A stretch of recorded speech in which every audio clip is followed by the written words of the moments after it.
यही है मंत्र है सीए सक्सेस होने का। चेक कर रहा था रिजल्ट क्या होगा क्या होगा, सो बेसिकली जस्ट मेरा हाथ कांपने लगा अपने आप। अब क्या बोले, जब मैंने देखा तो मैं साला देखा कि भाई पास हो गया है सीए, तो मैं अपने रूम पार्टनर को जाके बोला कि अब भाई मैं पास हो गया, सीए बन गया। मैंने कभी सोचा नहीं था कि सीए बन जाऊंगा, क्योंकि मैं जहाँ से बिलोंग करता हूँ मैंने कभी उम्मीद भी नहीं लगा था कि मैं सीए पढ़ूंगा और सीए बन भी जाऊंगा।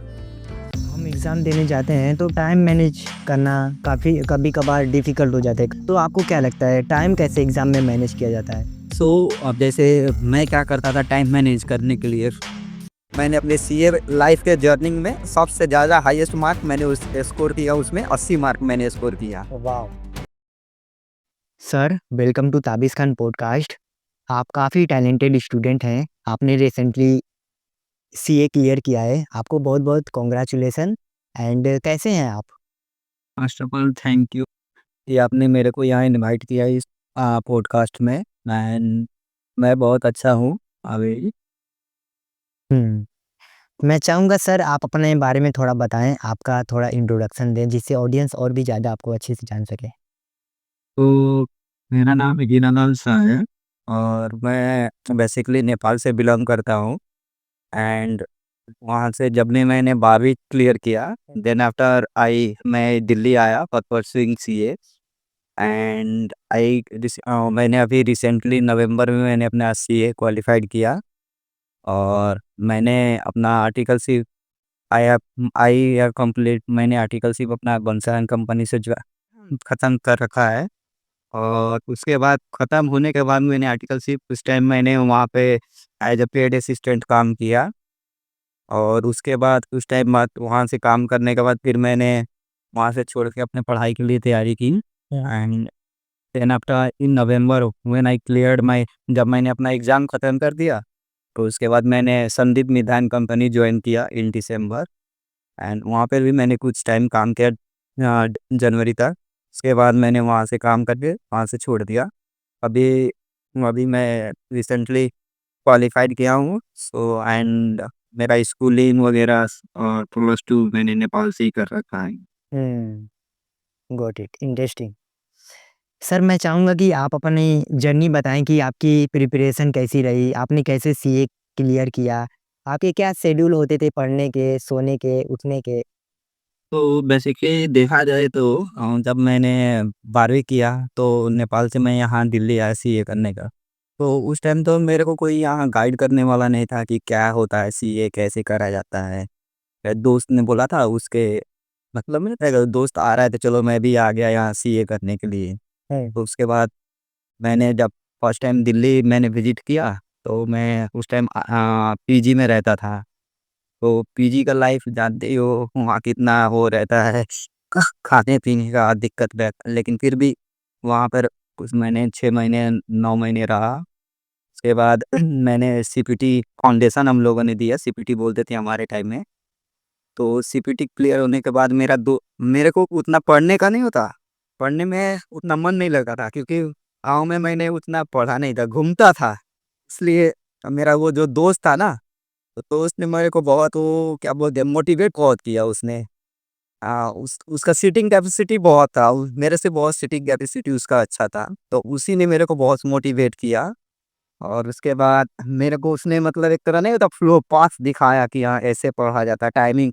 नहीं तो मेरे को खाली घूमने से, मैं फर्स्ट टाइम दिल्ली आया था मेरे को लगता था घूमने वाले शहर है तो थोड़ा घूमेंगे, ये करेंगे वो करेंगे।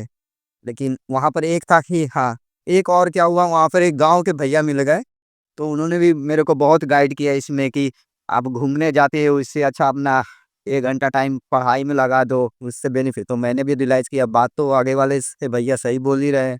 तो उसके बाद मैंने सीपीटी में तो बहुत हम लोगों ने जोर से, मतलब नहीं था अपना टाइमिंग, जब मतलब बेसिक जो रिक्वायरमेंट था वो काम करते थे, बाकी दिन भर अपना पढ़ाई में लगते थे, घूमा नहीं हम लोगों ने सीपीटी में। उसके बाद जैसे-तैसे हमारा नवंबर में एग्ज़ाम खत्म हुआ सीपीटी का, दिसंबर में। उसके बाद एग्ज़ाम देके हम लोग घर चले गए। फिर घर से आए तो मैं पास हो गया लेकिन मेरा दोस्त नहीं हो पाया। उसका उसका बेचारे का अकाउंट्स कमज़ोर था लेकिन मेरा मैथ कमज़ोर होने के चलते मैं नहीं होता होप नहीं आता था कि मेरा इतना परसेंट, मैं एक क्या उम्मीद लगाए रखता था कि मेरे को, मेरा अकाउंट्स कमज़ोर था तो मैं होप लग रखता था कि मेरे को अकाउंट्स मैथ में 40 ही ले आना है, क्योंकि बाकी सब्जेक्ट मेरे को पता था वो मार्क ले आ देंगे।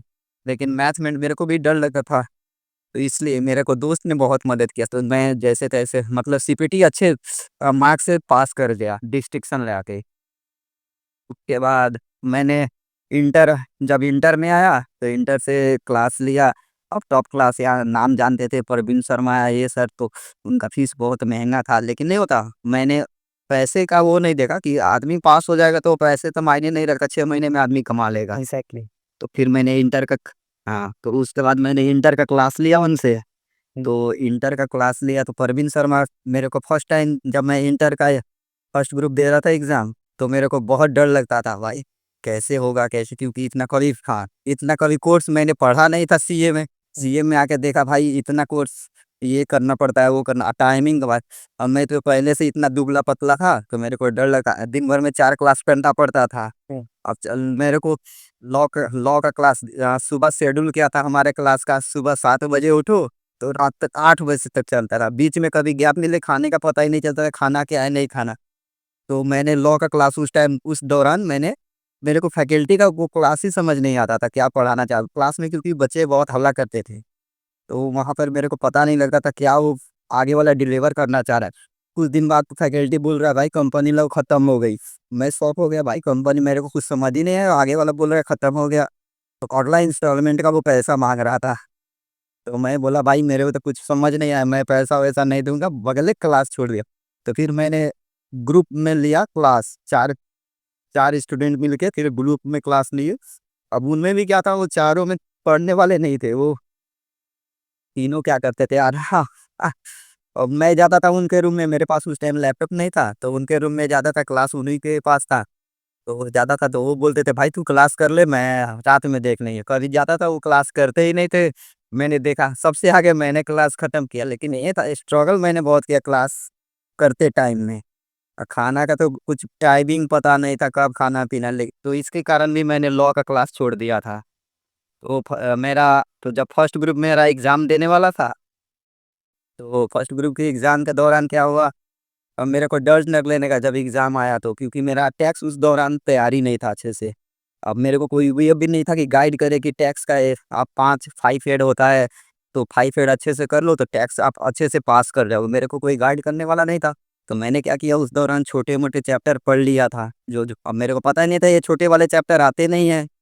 तो मैंने वही पढ़ के गया। तो क्या हुआ, मैं उस टाइम मेरे को डर लगने जब एग्ज़ाम आया, तो सबको डर लगता है ऐसा नहीं, तो मैं एक भैया थे मेरे गाँव के ही थे, तो उन्होंने मेरे को ये बताया, हर बार एग्ज़ाम आएगा, डर हर बार लगेगा तुम्हें। ये नहीं है कि आप फिर छोड़ दोगे एग्ज़ाम, तो ये नहीं कि अगली बार आएगा फिर तुम्हें डर नहीं लगेगा।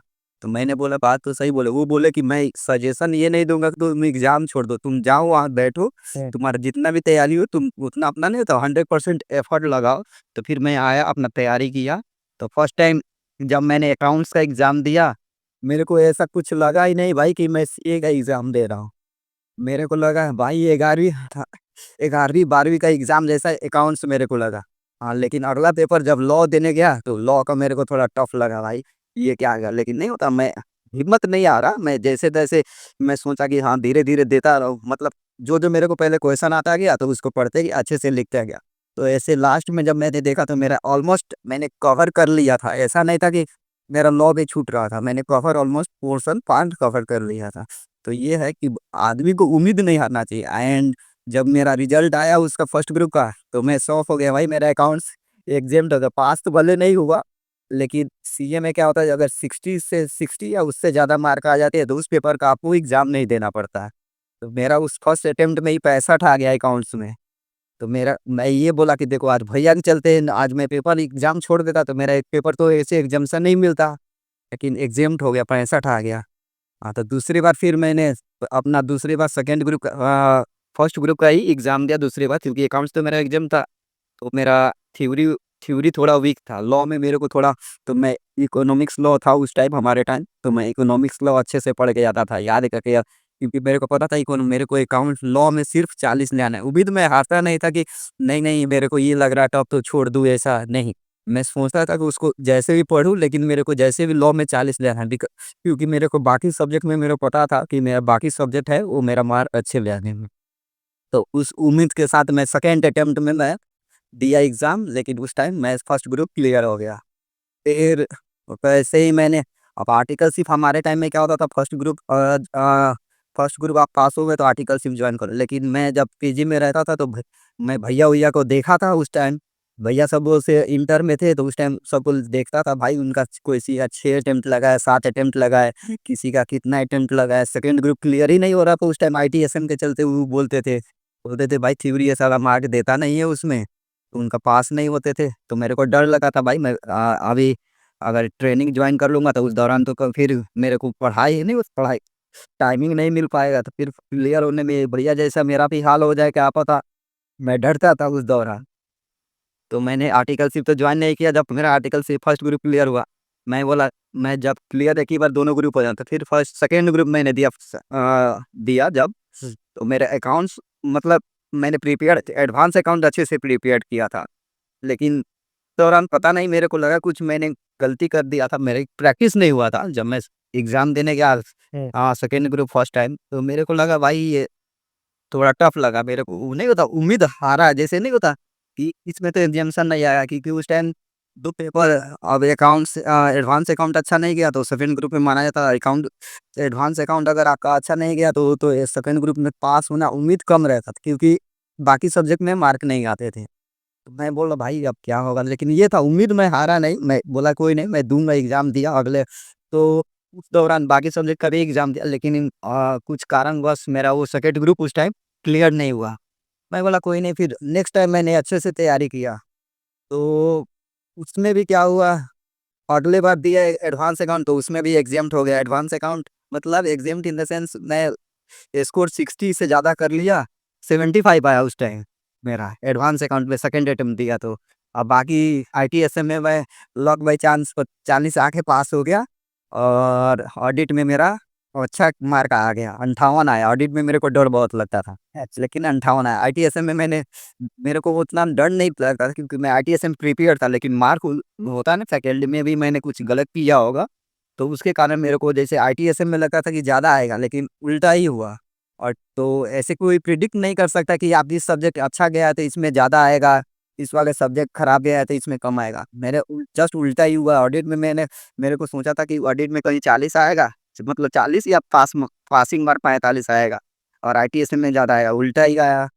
उसमें 58 आया, इसमें आया 40, तो उस बार मैं वही सेकंड ग्रुप मेरा क्लियर हो गया। तो उसके बाद मैंने क्या किया, अब आर्टिकलशिप का मेरा का टाइमिंग आ गया, तो अब जॉइन करने के लिए मैं सोच रहा था कहाँ करूँ, कहाँ करूँ? तो मैं बहुत जगह इंटरव्यू दिया। मैं जैसे मैं नेपाल से बिलॉन्ग करता हूँ, तो मेरा गाँव बॉर्डर एरिया से कनेक्टेड है, बिहार बॉर्डर से। तो क्या होता है हमारी तरफ भोजपुरी बोला जाता है या नेपाली बोला जाता है। अब मेरे को उतना इंग्लिश उस टाइम नहीं आता था। तो इंग्लिश में मैं इंटरव्यू देने गया, 2-4 जगह दिया, इंटरव्यू दिया, मेरे को फॉर्म कुछ जगह अच्छा नहीं लगा तो मैंने उस कारण भी जॉइन नहीं किया आर्टिकलशिप। एक जगह मैंने इंटरव्यू दिया, लेकिन वो मेरा फॉर्म अच्छा लगा। लेकिन क्या हुआ, वहाँ पर मेरे को उसने इंग्लिश में बोला कि आप इस मूवी, जैसे मेरे से पूछा आपका हॉबीज़ क्या है? तो मैंने बताया ये है मेरा। तो उसने पूछा आपने रिसेंटली मूवीज़ कौन-सा देखा है? उसको डिस्क्राइब करो इंग्लिश में, तो मैं होता है ना कि हायर कर लूँगा। तो वो मैं समझने के लिए समझ लेता था, लेकिन नहीं होता हिचकिचा रहा था, मेरे को कॉन्फिडेंट नहीं आ रहा था बोलना इंग्लिश उस टाइम। ऐसे नर्वसनेस हो जा रहा था, कुछ अंदर से ब्लैंक हो जाना, क्या बोलूँ क्या? तो मैं वहाँ पर मैं उ उसका मूवी का स्टोरी नहीं बोल पाया।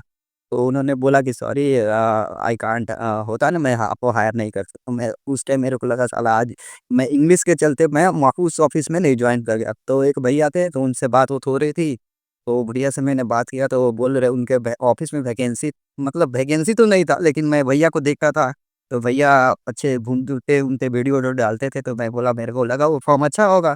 तो मैं भैया को बोला थोड़ा भैया रेफ़रेंस-वेफ़रेंस लगा दो। तो वहाँ इंटरव्यू के लिए गया, तो वहाँ ऐसा कुछ नहीं था, उन्होंने बस सिंपल सा क्वेश्चन-वोश्चन जो बेसिक रहते हैं, क्योंकि मैं तो उतना अभी पढ़ा भी नहीं था, तो उतना कुछ पूछेंगे नहीं ना, बेसिक जो रिक्वायरमेंट था, रेवेन्यू रिकॉग्नाइजेशन वगैरह का क्वेश्चन-वोश्चन पूछा उन्होंने, मैंने तो बता दिया वैसे, लेकिन ये था हिंदी में ही बोला था उसे, तो सिलेक्शन हो गया, तो वहाँ पर मैंने जॉइन कर लिया। लेकिन उसके उसके जस्ट 1 दिन बाद जब मैंने जॉइन कर लिया, उसके अगले दिन एक और बढ़िया फ़र्म से आ गया, तो मैं बोला अब उधर जॉइन कर लिया तो कैसे छोड़ूँ? नहीं होता। क्योंकि आगे वाला से रेफ़रेंस लिया रखा था, तो मैं नहीं छोड़ा लेकिन तो मैंने 3 साल तो अब जस्ट जॉइन किया, उसके बाद कोविड लग गया। अब कोविड लगने के बाद क्या हुआ इनमें 1 महीना मेरे को जॉइन किया हुआ नहीं था। मैंने जो कोविड के चलते छोड़ के मैं चला गया वहाँ। अब नेपाल मेरे को घरवाले भी बोल रहे थे, "भाई आजा, आजा।" अब जस्ट 1 दिन बचा था तो मैं वहाँ से कोविड जैसे वो लॉकडाउन कल से था, तो आज मैं यहाँ से ट्रेन लेके घर गया। घर गया 1 साल तो मैंने वहीं बिता दिया अपना आर्टिकलशिप का, नेपाल में ही। उसके बाद फिर आया अगले साल तो ये अगले फिर आया तो कुछ टाइम फिर काम किया, फिर कोविड लग गई सेकंड सेकंड लॉकडाउन, तो फिर मैं भाग गया घर क्योंकि अब यहाँ मैं सिचुएशन देखा था भाई कि जो यहाँ दिल्ली के हैं उनको ट्रीटमेंट नहीं मिल पा रहा था। एक तरह तो मैं तो फॉरेनर हूँ, मेरे को कोई यहाँ देखने वाला नहीं है, कुछ हो जाए तो कौन देखेगा?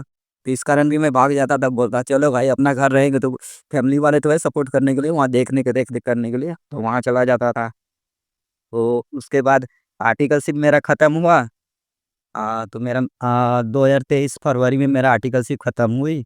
उसके बाद मैं फरवरी में खत्म हुआ तो उस दौरान मेरा क्लास प्रॉपर नहीं हो पाया था अच्छे से। क्लास मैंने कर लिया था लेकिन पूरा सब्जेक्ट का नहीं हो पाया था। तो मैंने कुछ-कुछ सब्जेक्ट का क्लास किया तो मैंने मेरा फर्स्ट अटेम्प्ट मई था, मई 2023। तो उसमें क्या हुआ मैं एग्ज़ाम तो अपीयर हुआ लेकिन मेरे को तैयारी नहीं था उतना। तो मैं गया बैठा ऐसा कुछ नहीं, तो मेरे को ऐसा कुछ नहीं लगा। लेकिन ये था पेपर मेरे को उस टाइम ईज़ी लगा। मैं बोला आज तैयारी रहता तो मैं काश मैं भी पास हो जाता। उसके बाद मैंने नवंबर में मैंने अपना फर्स्ट अटेम्प्ट मतलब सेकंड अटेम्प्ट दिया। तो उस दौरान मेरा क्लास नहीं हो पाया था, तो इसके दौरान मेरे को थोड़ा वो क्या ऑडिट के चलते मैं उधर रह गया। तो क्या हुआ मैंने मैं सोचा कि ऑडिट अभी तो नहीं हो पाएगा, मेरे को लग रहा था क्योंकि टाइम नहीं था। तो मैंने सोचा आईटीएसएम और वो क्या बोलते हैं एफआरएसएफएम था। तो मेरे को एफआरएसएफएम मेरा क्लास हो चुका था। तो मैं बोला भाई ये क्लास तो कर ले ये क्लास हो चुका है तो इसको अच्छे से प्रिपेयर करके एग्जामिनेशन लेने के मैंने उसमें लग गया।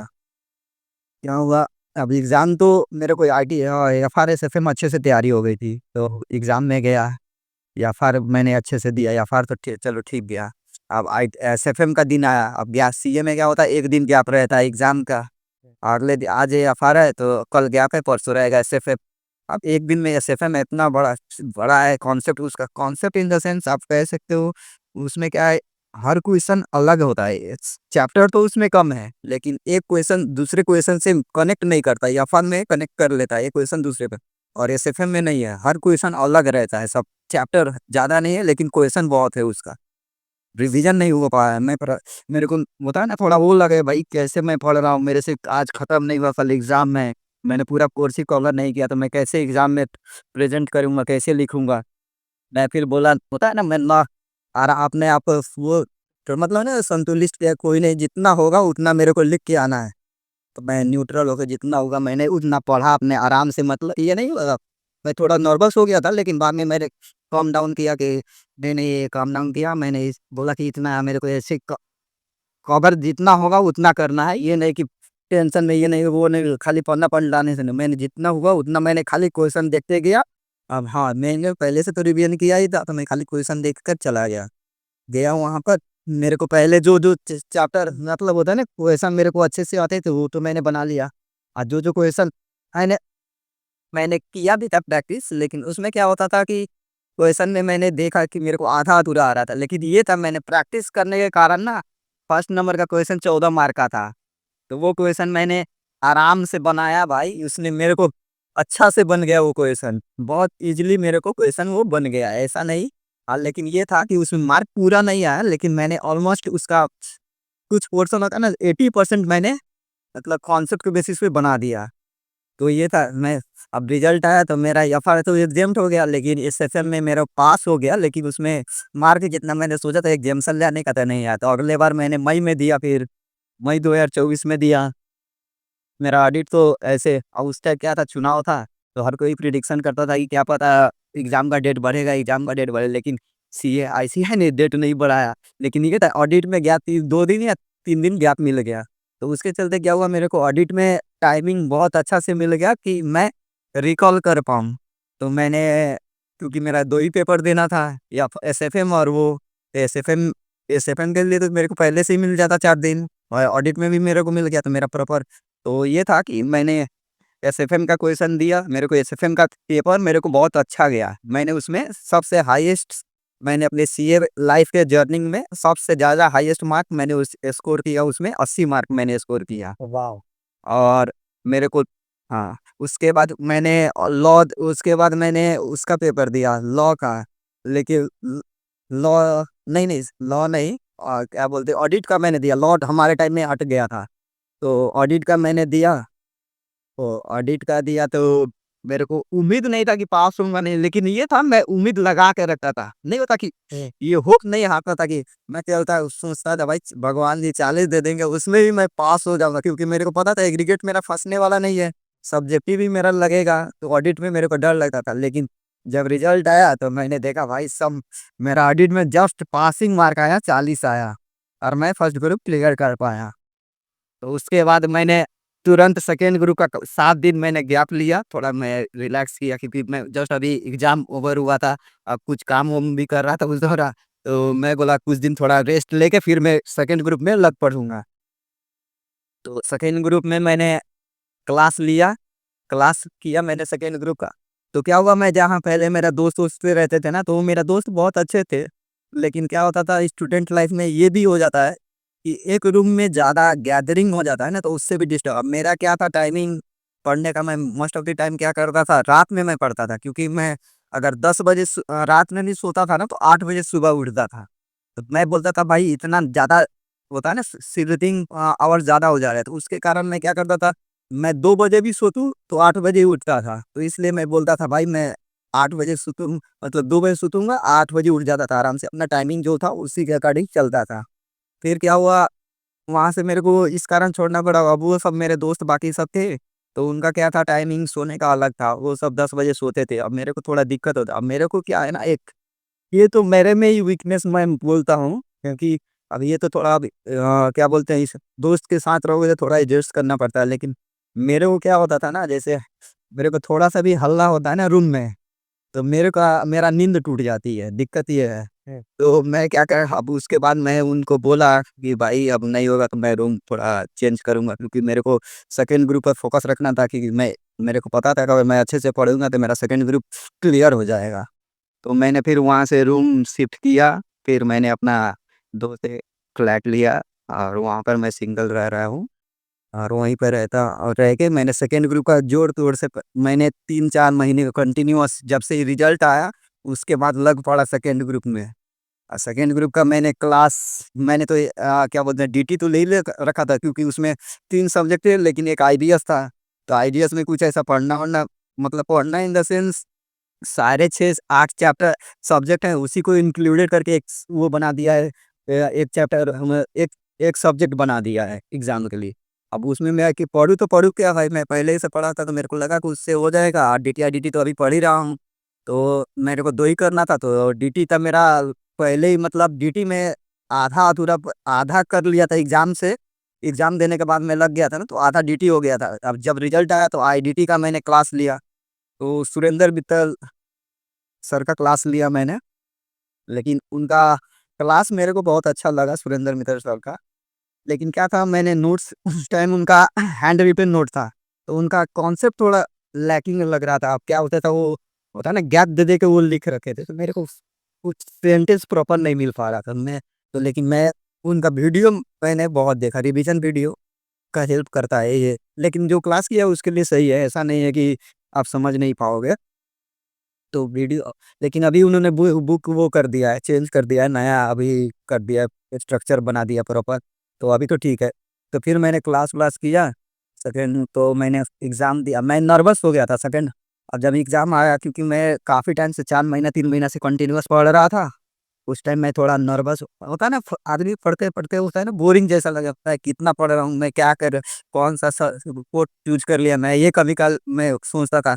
इससे अच्छा मैं अपना कुछ और कर लेता, इतना टाइम मैंने सीए में इन्वेस्ट किया, इससे अच्छा तो दूसरा कुछ कर लेता, तो आज आज कहाँ से कहाँ रहता। तो ये किया, तो उसके बाद अब मैंने जब एग्ज़ाम, अब एग्ज़ाम नज़दीक था, तो मैं अब सोच रहा था मॉक टेस्ट दूँ या ना दूँ, मॉक टेस्ट दूँ या ना दूँ, उसमें डायलेमा में था।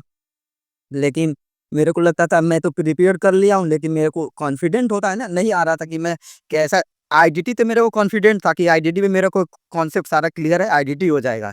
लेकिन डीटी में क्या लगता था ना, मेरे को कभी कॉन्फिडेंट नहीं आता था कि मैं, क्योंकि डीटी इतना course vast vast in the sense, वो कह सकते कोर्स बहुत है, उसमें छोटा-छोटा बहुत पॉइंट है, या कोई रिकॉल करना पड़ता है कि थोड़ा बहुत भी चेंज हुआ डीटी में, अगर गलत हो गया तो वो सारा गलत हो जाते हैं। तो इस कारण मेरे को छोटा-छोटा पॉइंट वो देखना, तो मेरे को कभी उसमें कॉन्फिडेंट नहीं आता था। तो मैंने उसके लिए मॉक टेस्ट के लिए प्रिपेयर किया। रात भर लग के मैंने प्रिपेयर किया उसको। अब क्या हुआ, मैंने दोस्त इससे पहले मेरा एक दोस्त ने दिया था मॉक टेस्ट, मेरे को पता नहीं था, क्योंकि आज आज से इससे पहले कभी मैंने सीए का मॉक टेस्ट दिया ही नहीं था। मैं अपना प्रिपेयर करके जाता था, उसके अकॉर्डिंग मैं अपना एग्ज़ाम के लिए जाता था, एग्ज़ाम सेंटर में बैठता था। हाँ, ये था कि मैं पास्ट ईयर क्वेश्चन को मैं हर साल बनाता था। मैं 3 घंटा अपने को देता था टाइमिंग, और देखता था मेरे पास कितना कैपेसिटी है, मैं कितने नहीं होता कौन पानी में हूँ, मैं अपने को ऑब्ज़र्व करता था कि 100 मार्क है, तो मैं 3 घंटा में कितना बना लेता हूँ। तो इससे भी मेरे को कॉन्फिडेंट आता था कि मैं एग्ज़ाम में जाता था, तो मेरे को ऑलमोस्ट पोर्शन होता है ना, कवर कर पाता था। जैसे 100 मार्क का है पेपर, तो चलो 100 तो नहीं हुआ, लेकिन 80, 90, 100, हाँ, लेकिन ये था मैं पूरा होता है ना 100 मार्क का ऑलमोस्ट कवर कर लेता था। इससे मेरे को क्या होता था, टाइमिंग होता है ना, टाइमिंग मैंने अच्छे से मैनेज कर रखा था, टाइम मैनेज हो जाता था मेरा 3 घंटे में पेपर पूरा। और ये था मेरे को एक बेनिफिट हुआ, तो इसलिए मैंने वो क्या बोलते हैं या मॉक टेस्ट भी दिया, आईसीआई का फर्स्ट टाइम मैंने मॉक टेस्ट दिया। हुँ। तो वो क्या हुआ, मेरे को पता नहीं था। अब मैंने दोस्त से पूछा, तो वो बोला कि यहाँ पर इस सेंटर प्रियदर्शनी बिहार होता है।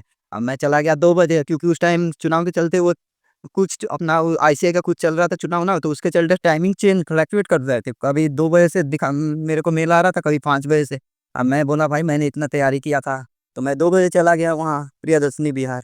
अब वहाँ गया, वो बोल रहे हैं भाई यहाँ नहीं हो रहा। अब इससे पहले तो मेरा दोस्त ने बताया था वहाँ हो रहा था, तो मैं वहीं गया।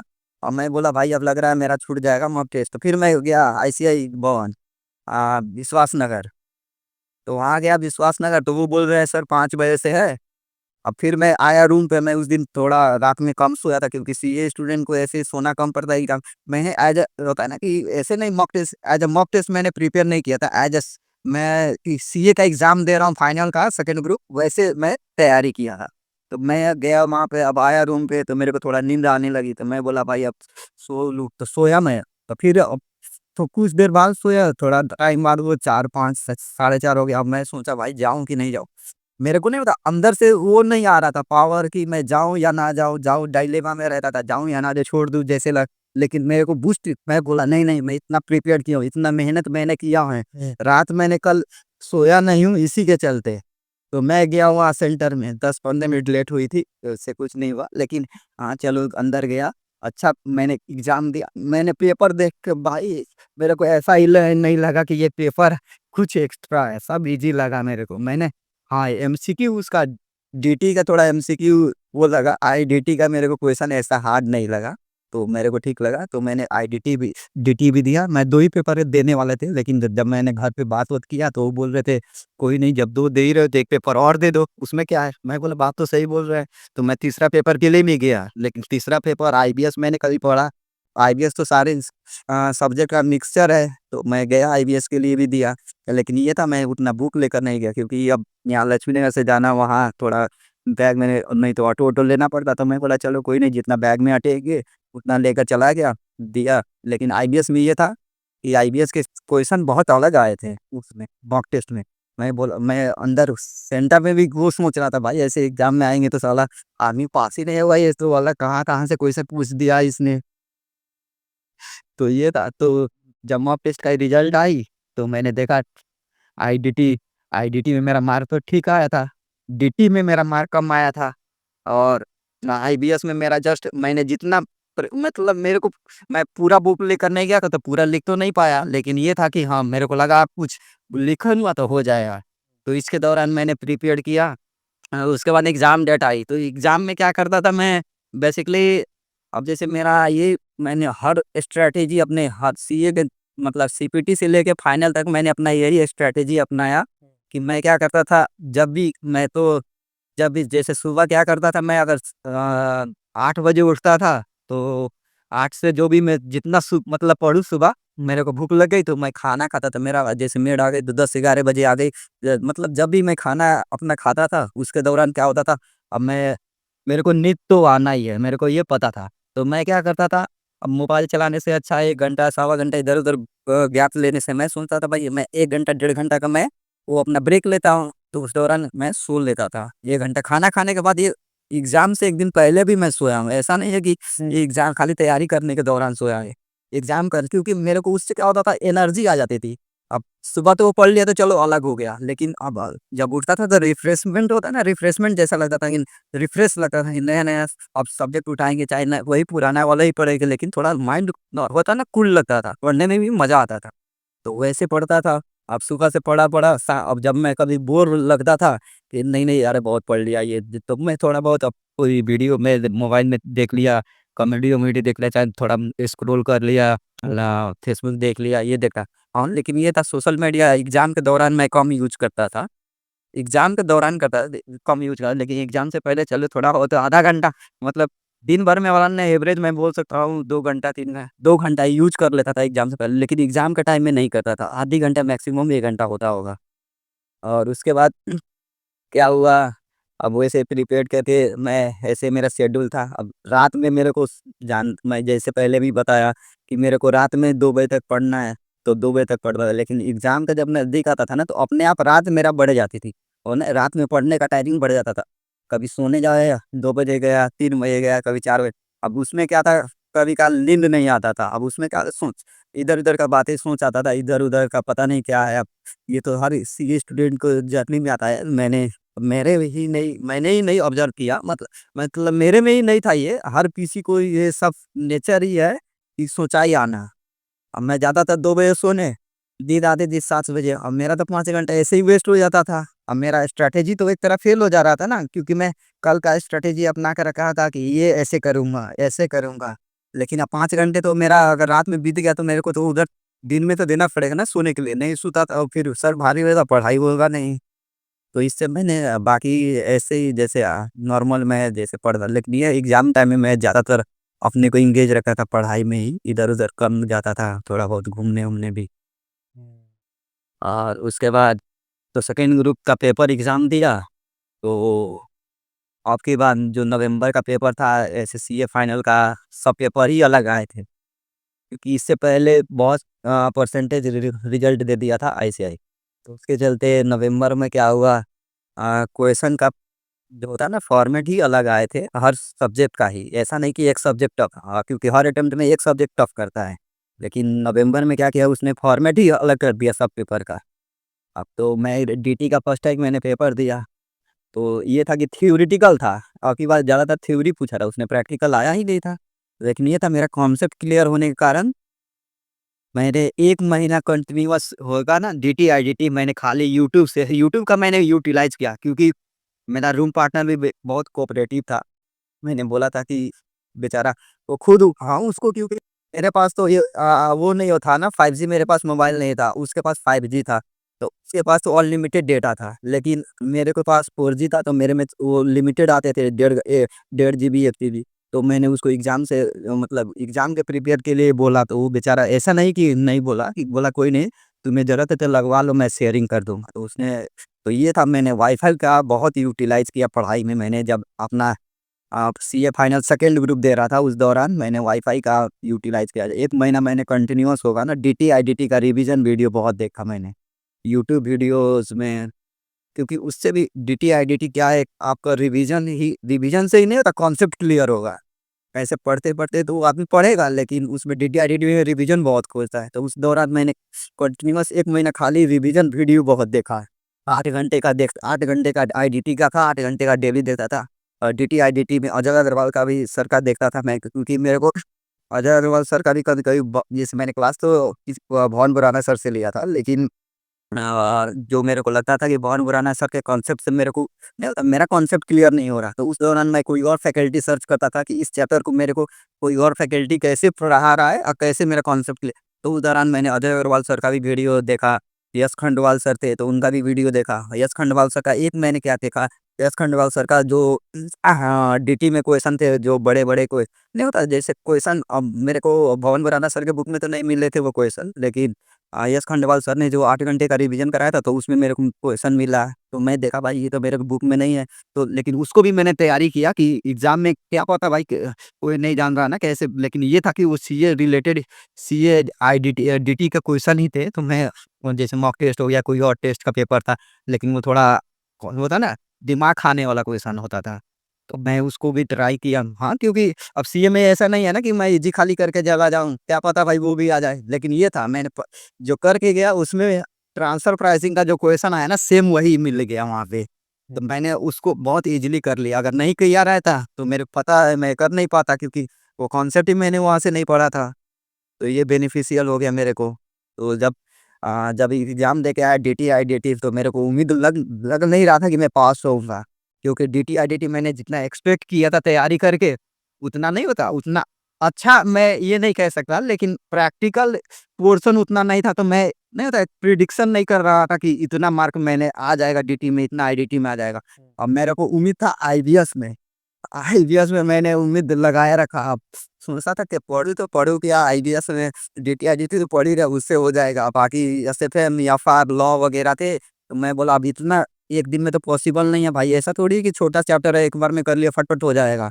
तो मैंने उसको भी अपने अच्छा से मतलब थोड़ा बहुत ऊपर-ऊपर से देख लिया। मैं बोला कि चलो कोई नहीं, 2-4 महीने आईसीएआई का जो क्वेश्चन वगैरह था, तो वो मैंने देख लिया कि कैसे खोजना रहता है आंसर वगैरह। क्योंकि 3 घंटा ओपन बुक है, तो ओपन बुक में तो आपको पता होना चाहिए ना क्वेश्चन कहाँ से आया, तो वो मैंने एक तरह देख लिया बस। और उसके बाद मैं सेंटर में गया। अब लेकिन ये था मेरे को उम्मीद नहीं था, 50-50 मैंने चांस रखा था कि हाँ, हो सकता है पास हो जाऊँगा। लेकिन मेरे को जैसे मैंने प्रेडिक्ट किया था वैसा पेपर नहीं गया, तो फिर भी मैं उम्मीद लगाए रखा था, क्या भरोसा। इतना टाइम मैंने सीरियस इंटर मतलब सीपीटी से लेके फाइनल तक उम्मीद ही तक मैं उम्मीद से ही मतलब नहीं होता, होप नहीं हारता था कभी मैं एग्ज़ाम दे के। कितने बच्चे क्या होते हैं कि आप डीटी उनका अच्छा नहीं गया तो बाकी पेपर वो छोड़ देते हैं। अब क्या पता डीटी चलो बाय द वे 40 आ जाए। कोई नहीं जान रहा है ना कितना आएगा। डीटी 40 आ जाए, आईडीटी में 60 आ जाए, आईबीएस में 60 आ जाए, तो वो तो पास हो जाएगा ना। तो कितना बच्चे क्या करते हैं, डीटी खराब गया तो बाकी पेपर छोड़ देते हैं, वो इग्नोर कर देते हैं, बोलेंगे कि नहीं अब अच्छा नहीं गया था छोड़। लेकिन ये था मैं उम्मीद नहीं आता था, मैं बोलता भाई जो होगा वो देखा जाएगा। तो ये था, इसी उम्मीद के दौरान मैं चल पड़ा अपना। और बाकी जब रिजल्ट आया तो इस बार तो सीए आईसीआई ने बहुत रिजल्ट देने में डिले कर दिया, टाइमिंग उसका अलग ही था। 12-11 बजे रात को आई मैं, लेकिन ये था वो क्रिसमस के अगले दिन ही था। अब मैंने एक दोस्त वगैरह को भी फ़ोन करता था, भाई चलते हैं क्रिसमस डे थोड़ा घूम लेते हैं। तो वो बोल रहा है भाई क्रिसमस, बोल रहा है मेरे को टेंशन है रिजल्ट का, थोड़ा नर्वस लग रहा है उसको। तो वो अब कोई एक और दोस्त को बोला, तो वो दोस्त भी बोल रहा है मेरे को भी थोड़ा उसको, वो बोलने के लिए बेचारा वो बोला ना घूमने चलूँगा, लेकिन क्या हुआ उसका कुछ इश्यू आ गई, उसके कारण वो भी नहीं जा पाया। तो मैं समझ गया कि भाई उसका मन नहीं है जाने-वाने का, तो मैं ब अब रूम पर ही अपना बैठा थोड़ा मोबाइल-वोबाइल ही चलाया। 25 दिसंबर 26 दिसंबर जस्ट आया, तो उस दिन देखा, तो रिजल्ट डे के दिन अब क्या किया, वो दोस्त वगैरह से ऐसे बात सुबह अपनी रिजल्ट तो आई 11 बजे। अब मैं ऐसा नहीं था कि मैं नहीं होता नॉर्मल एज़ अ नॉर्मल लिया था, भाई रिजल्ट आएगा जो देखा जाएगा, वो पास हो जाएगी तो ठीक है, नहीं तो फिर 6 महीने बाद तो एग्ज़ाम देना ही है। तो उसी उम्मीद के साथ लगा था। अब 11 बजे जस्ट मैं सोने जा रहा था उस दिन, तो मेरा दोस्त ने फ़ोन किया मेरे को। वो दोस्त ने मेरे को बहुत हेल्प किया सीए जर्नी में, तो मैं मानता हूँ, उसका नाम सतीश है। उसने मेरे को सीए जर्नी में बहुत हेल्प किया, जहाँ मेरे को मतलब रिक्वायर्ड था उसने हेल्प किया, ऐसा नहीं था। और उसने मेरे को फ़ोन किया, जस्ट अब क्या बोलते हैं, उसको चेक कर रहा था रिज़ल्ट क्या होगा? सो बेसिकली जस्ट मेरा हाथ काँपने लगा अपने आप। अब क्या बोले, जब मैंने देखा तो मैं साला देखा कि भाई पास हो गया है सीए, तो मैं अपने रूम पार्टनर को जाके बोला कि अब भाई मैं पास हो गया, सीए बन गया।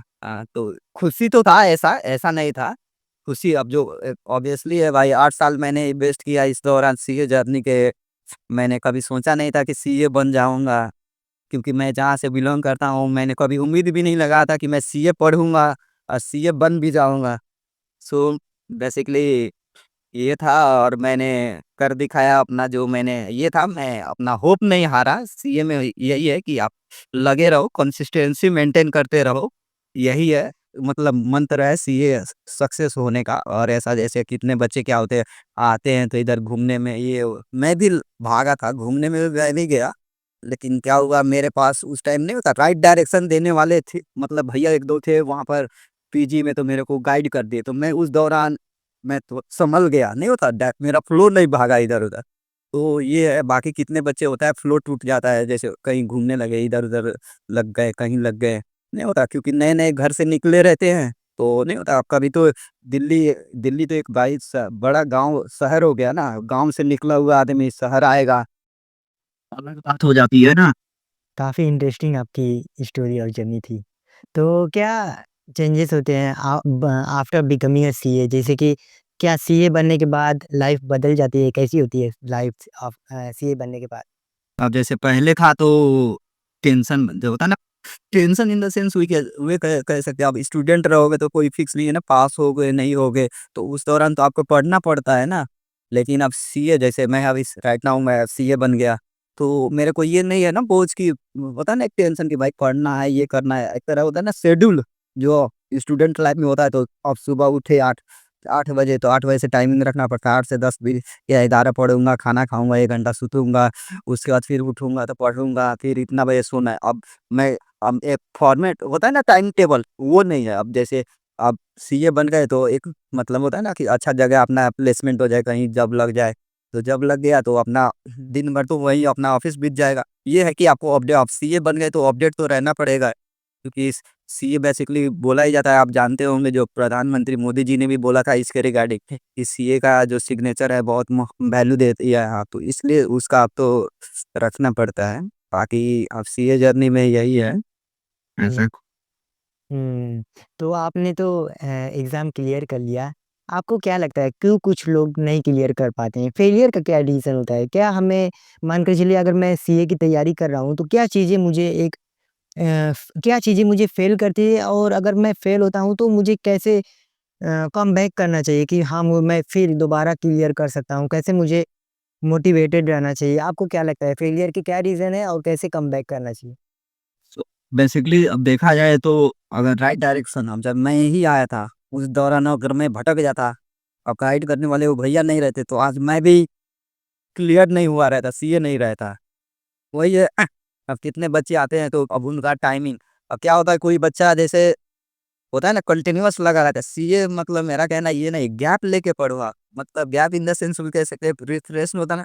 आदमी अब ये नहीं कि सुबह उठा उसको सुबह से लेकर रात तक लगे रहे, खाली पढ़ाई में ही नहीं रहना चाहिए, थोड़ा फ्रेशमेंट होता है ना। अब मेरा कहना कुछ पढ़ लिए तो उसको गैप ले लेके पढ़ो, कि मेरा कहना दिमाग है आदमी का, सर भारी हो जाएगा ना खाली पढ़ते रहोगे तो, उसको ब्रेक देना पड़ता है ना थोड़ा बहुत, तो ब्रेक देना पड़ेगा बाय और ये क्या होता है कितने बच्चे ये करते हैं, जैसे अब एग्ज़ाम के दौरान क्या होता है मेरा, क्या करता था मैं एग्ज़ाम से जैसे, अब मेरा कल एफआर का पेपर है तो मैं 4 दिन तो एफआर के लिए रखता था, 3 या 4 दिन।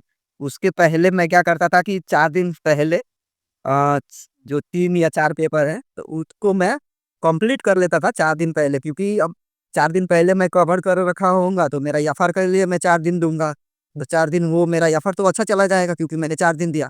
अब उसके बाद जो ऑडिट पढ़ते हैं या फिर और जो सब्जेक्ट है, तो उसके लिए तो टाइम नहीं मिल पाता क्योंकि एक ही दिन रहता है। तो आप पहले से अगर अच्छे से उसको पढ़ रखे हो तो एक दिन में ईज़िली कवर कर पाओगे हर चैप्टर को। तो ये मैं स्ट्रैटेजी रखता था, तो मेरे ख्याल से ये बच्चे कोई मिस करते होंगे। नहीं होता कितने बच्चे ये स्ट्रैटेजी नहीं फॉलो करते हैं। ये हो सकता है, या फिर अब जो बच्चे थोड़ा रिफ्रेशमेंट नहीं लेते हैं, थोड़ा बहुत बीच-बीच में गैप नहीं लेते पढ़ाई के दौरान, इस कारण भी हो सकता है उनका लैगिंग हो। जैसे मेरा एग्ज़ाम्पल ही देता हूँ, जो मेरा साथ मेरे दोस्त आया था, उसी में मेरे को पढ़ना सिखाया। मेरे को क्या बोलते हैं मैथ मेरे को आती नहीं थी, ट्रिग्नोमेट्री, ज्योमेट्री मैंने कभी समझा ही नहीं क्या होता है ट्रिग्नोमेट्री, क्या होता है ज्योमेट्री। हुँ। उसके बाद क्या हुआ, मेरा दोस्त ने मैथ मेरे को सिखाया और मैं उसको अकाउंट्स सिखाता था, ये था उसको अकाउंट्स नहीं आते थे, क्योंकि मैं मैं मैं जो मेरे बैकग्राउंड है, मेरा बेसिकली मैं बिज़नेस बिज़नेस मेरे पापा है वो जो बिज़नेसमैन है, तो उसके दौरान मैं बिज़नेस में भी मैंने अपना काफ़ी टाइम इन्वेस्ट किया था, 6-7 महीने, 6-7 साल मैंने अपने बच्चा के लाइफ में मैंने अपने बिज़नेस में भी इन्वेस्ट किया था, तो उसके दौरान मेरा क्या था अकाउंटिंग स्टॉप हो गई थी। तो उसको मैं अकाउंट्स वगैरह भी सिखाता था। तो ये था कि जैसे वो अब उसको क्या ले एक थी कि वो वो क्या क्या करता था, बीच में तो ब्रेक नहीं लेता था वो। और जैसे होता है ना, वो जैसे अब मैंने बोला कि एग्ज़ाम से 4 दिन पहले और सब्जेक्ट के लिए टाइमिंग मतलब प्रॉपर होता है ना कि पूरा ख़त्म कर दिया 4 दिन पहले, वो एक बोलता था मेरे से, ये नहीं करता था। थोड़ा इधर-उधर मेरा कहना खाली पढ़ाई ही नहीं होता है। आप थोड़ा बहुत घूमो, एन्जॉय करो, ऐसा नहीं है कि एन्जॉयमेंट भी, क्योंकि आप एक उम्र अगर निकल जाएगी, अभी हम बैचलर हैं, कुछ दिन बाद शादी होगी, तो शादी हो जाएगी तो आप फैमिली के बंधन में बंध जाओगे, तो उस टाइम तो आप घूम नहीं पाओगे। थोड़ा बहुत मेरा कहना, जब पढ़ने का टाइम है तो पढ़ो, घूमने का टाइम है तो तो मैं यही कहूँगा कि उस सपोज़ जैसे अब एग्ज़ाम अभी मेरा कहना अभी रिसेंटली जैसे नवंबर में एग्ज़ाम बीता, तो अगर घूमना है थोड़ा बहुत कहीं जाना है, भर-ओर जाना है तो उस दौरान घूम के आओ। हाँ, अब जैसे मई में एग्ज़ाम है, तो 2 महीना है, तो 2 महीना आप अब कितने विद्यार्थी क्या करते हैं, जैसे मई में एग्ज़ाम है, तो अब जनवरी में दिसंबर में जैसे रिज़ल्ट आई, तो वो क्या करेंगे, बैठ जाएँगे दिसंबर से ही पढ़ने बैठ जाएँगे। लेकिन पढ़ना उस पढ़ना बैठो, मैं ये नहीं कह रहा कि नहीं बैठना है, लेकिन उस दौरान ये नहीं कि 10 घंटा 12 घंटा पढ़ लिया, क्योंकि आप 4 महीना हो जाएगा, बहुत लंबा वो टाइमिंग हो जाएगा। तो उसके क्या दौरान क्या होता है कि आपको बोरिंग लगेगा, आप 2 महीने अच्छे से तो पढ़ लोगे। जो जनवरी-फरवरी रहेगी आप अच्छे से पढ़ लोगे। मार्च-अप्रैल में जाओगे तो आपको बोरिंग लगने लगेगा कि मैं ये क्या पढ़ रहा हूँ। तो उस दौरान क्या करो ना, जैसे जनवरी-फरवरी तो आप पढ़ो 6 घंटा, 8 घंटा ऐसे, 6 घंटा, 8 घंटा ऐसे पढ़ो, क्योंकि आपको बोरिंग भी ना लगे और आपका जो मार्च-अप्रैल आए तो उसमें इफेक्टिव निकल जाए, मेरा कहना। उस दौरान आप अपना एफिशिएंसी बढ़ा सकते हो।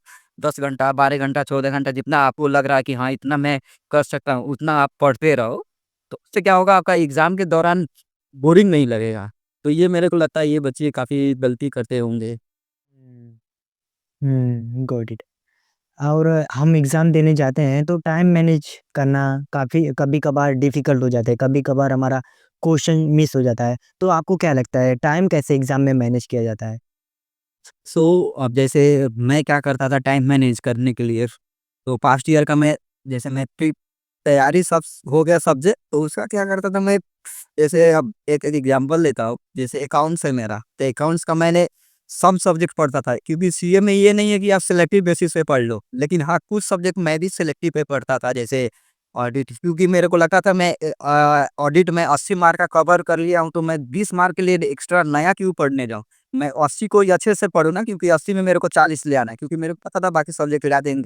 हाँ, लेकिन प्रैक्टिकल में कह सकता हूँ, क्योंकि प्रैक्टिकल में तो आपको पूरा करना, क्योंकि आप पहले ही ऑडिट 80 करके जा रहे हो, तो बाकी सब्जेक्ट तो अच्छे से करना पड़ेगा ना कि पास हो जाऊँ। तो उसके लिए क्या करता था मैं, अकाउंट्स का मैं पूरा सब्जेक्ट कवर करता था। ये नहीं कि कोई छोड़ दिया, मैं पूरा सब्जेक्ट कवर करता था। उसके बाद मैंने अगर कवर कर लिया तो मैं एग्ज़ाम के कुछ दिन पहले रहता था ना, तो उसको मैं अपना स्ट्रैटेजी लगाता था। मैं प्रीवियस ईयर का क्वेश्चन लेता था, उसको मैं बनाता था। प्रॉपर 3 घंटा बैठता था, 3 घंटा मैं बनाकर देखता था, मैं अपने को कैपेसिटी देखता था, मेरे में अंदर कितना कैपेसिटी है, मैं 3 घंटे में कितना कर पाता हूँ। उससे क्या होगा, आपको इफ़ेक्टिव लगेगा कि हाँ, मैं 3 घंटे में इतना कर रहा हूँ। अब एग्ज़ाम टाइम में आप जाओगे, बैठोगे, तो उस दौरान तो आप टाइमिंग आप उस टाइम तो दिखता नहीं है ना। अब कोई गलती कर दिया, कोई क्वेश्चन सिलेक्शन करने में, तो वो भी होता है। अब जैसे अब मैंने यहाँ 3 घंटा में, तो मानो यहाँ ग्रुप में 80 मिनट कर ली, 80 मार्क का कर लिया 3 घंटे में। तो मैं उसको एफिशिएंसी बढ़ाने के लिए मैं देखूँगा कि मैं कहाँ कौन से क्वेश्चन में ज़्यादा टाइमिंग लगा रहा हूँ। अब एक क्वेश्चन आता है जो 15 14 मार्क का, उसमें मैक्सिमम आप आधी घंटा दे सकते हो। तो उसको देखो मैक्सिमम आधी घंटा या 24 मिनट या 26 मिनट में हो पा रहा है कि नहीं। नहीं तो क्या होता है, उसमें कितने स्टूडेंट क्या होता है, पौन घंटा लगा देगा, 45 मिनट लगा, तो वो तो आपका लॉस हो गया ना। 15 मिनट तो ऐसे ही आप उसमें ज़्यादा वेस्ट कर दिए। तो इसके कारण क्या होगा, वो तो 15 मिनट इधर चले गए, तो आगे जो क्वेश्चन बनाओगे तो उस टाइम तो 3 ही घंटा आपके पास है।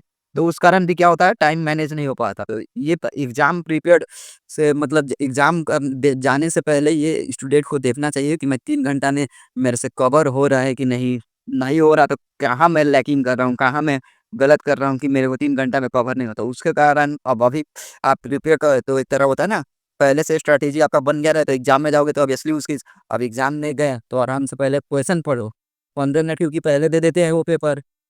तो उसके दौरान देखो आप क्वेश्चन सिलेक्शन स्ट्रैटेजी भी होना चाहिए, कौन से क्वेश्चन मैं सिलेक्ट करूँ, क्योंकि उसमें एक क्वेश्चन आपको छोड़ना रहता है, ऑप्शनल एक क्वेश्चन रहता है। फर्स्ट नंबर तो कंपल्सरी रहता है, उसके बाद अब 14 पॉइंट से 70 तो 4 5 में 4 करना रहता है, तो एक ऑप्शनल रहता है, तो उसमें अब 5 में देखो मेरे को कौन 4 सिलेक्ट करूँ।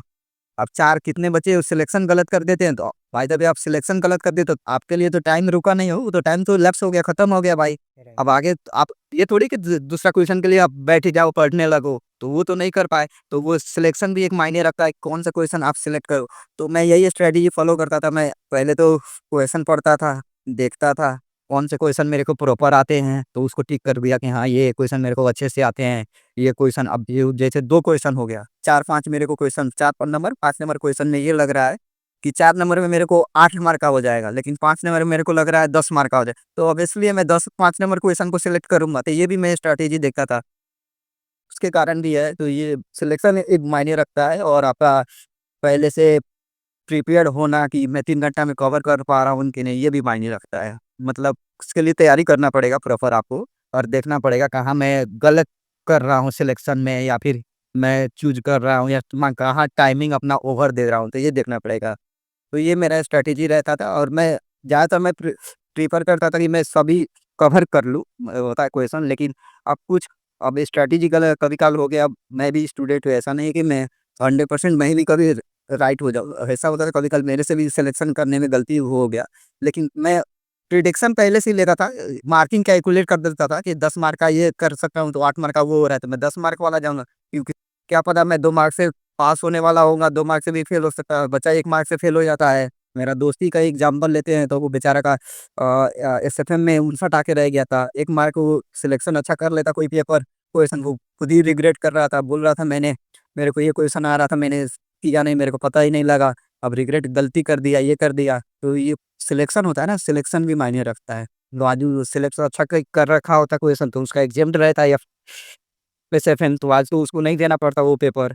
तो ये मैं समझता हूँ। और मॉक टेस्ट देने से भी काफ़ी टाइम मतलब कि एग्ज़ाम में परफ़ॉर्मेंस अच्छा होता है ना? जैसे कि मॉक टेस्ट अगर मैंने काफ़ी मॉक टेस्ट देकर प्रैक्टिस कर लिया, तो उससे कॉन्फिडेंट कॉन्फिडेंट होते हैं कि हाँ, हम अच्छा परफ़ॉर्मेंस कर सकते हैं एग्ज़ाम में। आपको क्या लगता है? हाँ, तो जैसे मैंने बोला, मैंने ये अभी तक तो क्या बोलते हैं, मॉक टेस्ट नहीं दिया था जैसे सीए लाइफ की जर्नी में, लेकिन हाँ, मेरे को जैसे सीए फाइनल सेकंड ग्रुप में मेरे को ज़रूरत पड़ा, जहाँ मेरे को लगा कि मेरे को देना चाहिए, वहाँ मैंने दिया। जैसे मैंने डेटी आईडीटी के लिए तो अच्छा से प्रिपेयर किया था, लेकिन मेरे को अंदर से कॉन्फिडेंट नहीं आता था। मैं प्रीवियस ईयर का भी क्वेश्चन देखता था, लगता था मेरे से हो जाएगा, लेकिन अब मेरे को डीटी का इतना कोर्स है ना वास्ट, पता नहीं लगता था भाई कहाँ से क्वेश्चन आएगा। उसमें 45-40 सब्जेक्ट चैप्टर हैं। अब 45-40 चैप्टर में मेरे को पता नहीं लगता भाई कहाँ से क्वेश्चन आता है, क्या नहीं, क्योंकि कभी मैंने उसको फेस ही नहीं किया था, तो मेरे को थोड़ा बहुत लगा था हेजिटेट, मेरे को डर लगता था भाई कैसे करूँ, कैसे इसको हैंडल करा जाए। ये तो था, मेरे को पता था कि मैं सारा प्रिपेयर्ड हूँ, लेकिन मेरे को कभी उसमें डीटी में कॉन्फिडेंट आया नहीं। आईआईटी में तो चलो थोड़ा बहुत कॉन्फिडेंट आ जाता था, लेकिन डीटी में मेरे को कॉन्फिडेंट नहीं आता। तो इसके लिए मैं मैंने फर्स्ट जो आईसीआई क्या करता है, 2 बार कराता है उसका मॉक टेस्ट। तो पहली बार मॉक टेस्ट उसने दिया, मॉक टेस्ट लिया, तो मेरे को उस दौरान मैं वेल प्रिपेयर्ड नहीं था एग्ज़ाम के लिए। तो मैं बोला अब प्रिपेयर्ड है ही नहीं, तो मैं मॉक टेस्ट क्यों जाऊँगा अटेंड करने। तो सेकंड मॉक टेस्ट हुआ आईसीआई का, तो उसमें मैं प्रिपेयर्ड, मैं पहले से मेरे को डेट वेट तो पता था, तो मैं वेल प्रिपेयर्ड था। तो उसके लिए ऐसे ज़्यादा भी फीस नहीं लगता है, तो मैं बोला क्यों नहीं अटेंड करूँ भाई। उससे अब मेरे को कॉन्फिडेंट, तो मैंने दिया, डीटी का दिया।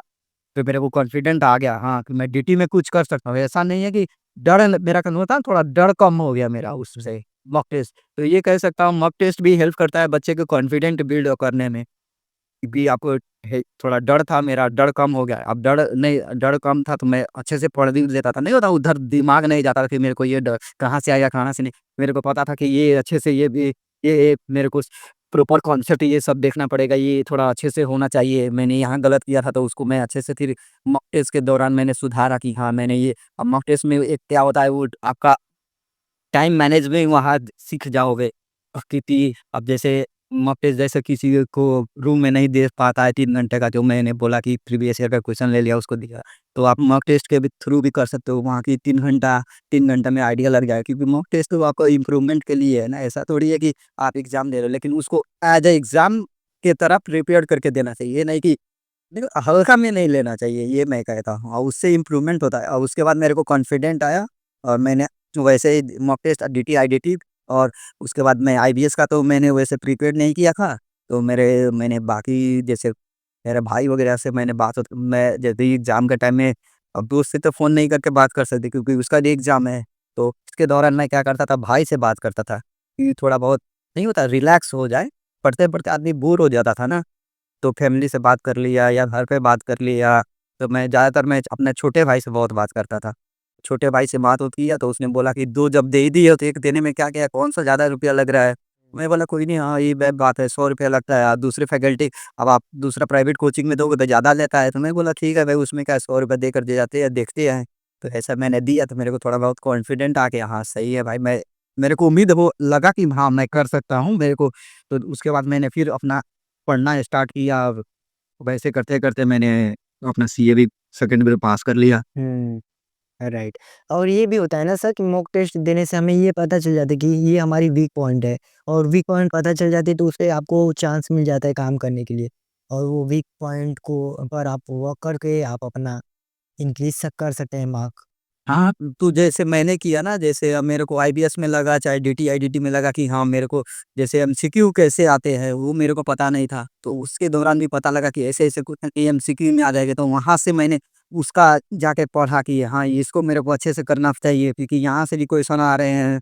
अब मैंने देखा मेरे को 3 घंटा में कोई जैसे आईबीएस में ही मैं एग्ज़ाम्पल लेता हूँ, तो आईबीएस में मैंने देखा कि मेरे को 3 घंटा में नहीं हो रहा, तो उसके कारण एमसीक्यू का क्या बोलते हैं मॉक टेस्ट के थ्रू पता लग जाता है, कहाँ गलती किया था मैंने, कहाँ मैंने सिलेक्शन गलती कर दिया क्वेश्चन का, तो उससे भी आपको एक तरह होता है ना। वो तो एग्ज़ाम नहीं एग्ज़ाम नहीं की तरह ही है, लेकिन उसको आपको जो फाइनल एग्ज़ाम है उसमें हेल्प करता है, वो कह सकता हूँ, मॉक टेस्ट आपको। राइट। तो सर मैं ये जानना चाहूँगा कि आपकी क्या बिगेस्ट मिस्टेक रही एग्ज़ाम में और आप क्या मिस्टेक देखते हैं एक स्टूडेंट करते हैं? आप क्या चाहेंगे कि जो मिस्टेक स्टूडेंट अवॉइड करें? सो बेसिकली मैंने फर्स्ट टाइम जब मैंने सीए इंटर का दे रहा था एग्ज़ाम, तो मैंने ये मिस्टेक जैसे नहीं होता जो मैंने बताया भी था पहले कि उस टाइम मेरे को डर लगा। डर तो हर टाइम आएगा। ये नॉर्मल है कि हर एग्ज़ाम में डर आएगा। जैसे मैंने एग्ज़ाम दिया, तो मेरे को भी डर है। अब एग्ज़ाम से 10 दिन पहले तो होता है ना, सबको नर्वस होता है, भाई कैसे आएगा पेपर, क्या होगा, कैसे नहीं होगा, डर आता है। कितने आदमी को बुखार लग जाता है क्योंकि टाइमिंग है खाने का भी नहीं होता, कभी भूख नहीं लगता। जैसे मेरे को भूख नहीं लगता था, एग्ज़ाम के दौरान मैं खा नहीं पाता था, तो उस दौरान अब एग्ज़ाम के अगले दिन तो मैं जैसे एग्ज़ाम भी था, उस दिन तो आराम से खाता था। लेकिन पहले क्या होता था, मेरे को थोड़ा खाने-वाने में वो मतलब होता है ना, खाना अपना डाइट कम हो जाता था अपने आप, पता नहीं जो भी हो, अब होता है एग्ज़ाम के डर के चलते भी हो सकता है। दौरान मैंने देखा और अब कितने बच्चे जैसे मैंने अपना वीकनेस ही बताया कि मैं डर के मैं छोड़ने वाला था ले एग्ज़ाम, लेकिन भैया ने मेरे को बताया, तो भैया ने मेरे को तो वो मेरे को लगा मैंने बहुत बड़ा गलती करने जा रहा था, लेकिन भैया ने मेरे को एट अ टाइम में मेरे को वो गाइड कर दिया, तो उसके थ्रू मैंने नहीं तो अपना वो करेक्शन कर लिया, तो उसके थ्रू ही मैंने क्या किया, जैसे भैया ने बता दिया तो मैं एग्ज़ाम में फिर मैंने नहीं होता जो एग्ज़ाम का कुछ दिन बचे हुए थे एग्ज़ाम से पहले, तो मैंने अच्छे से प्रिपेयर किया। उन्होंने एक तरह मोटिवेट कर दिया, ये नहीं कि आप छोड़ो, जाकर वहाँ बैठो, अच्छे से एग्ज़ाम दो, हुँ। जो होगा वो देखा जाएगा, वो तो हर टाइम आएगा। तो मैं जाकर दिया और मेरे को लगा कि मैं अच्छे से एग्ज़ाम भी दिया और मेरे को पास भी हो गया। मैंने क्या किया उस एग्ज़ाम के दौरान मेरा अकाउंट्स अच्छे से गया, तो अकाउंट्स अच्छा गया, उसके दौरान मैंने एग्ज़ाम्शन भी पाया। तो ये लगा और वही बच्चे मेरे को लगते हैं कि गलत करते हैं कि डर इतने आदमी अब फॉर्म तो हर कोई भरता है।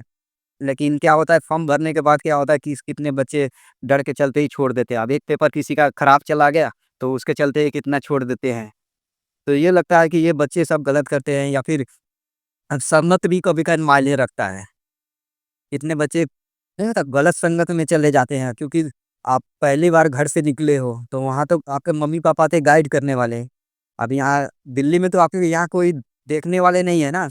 यहाँ क्योंकि दिल्ली ऐसा शहर है भाई, यहाँ हर जगह के आदमी बैठते हैं और यहाँ हर जगह का आदमी बैठते हैं, यहाँ बहुत रंग-बिरंगा आदमियाँ देखेंगे, तो कितने आदमी का लत लग जाता है कहीं किसने होता है ना कि वो संगत की खराब संगत मिल गया तो आप उसके थ्रू नहीं होता संगत बिगड़ गया, तो आप उसी के थ्रू वैसे ही हो जाओगे अब संगत का। तो मैंने ये था मैं सर्कल ज़्यादा नहीं बनाता था अपने दोस्त का। हुँ। सर्कल मैं लिमिटेड रखा था क्योंकि मेरा पढ़ाई पर इम्पैक्ट ना करे उसके थ्रू भी मैं सर्कल ज़्यादा मैं क्योंकि मैं नेपाल से बिलॉन्ग करता था और मैं लक्ष्मी नगर में इधर रहता था।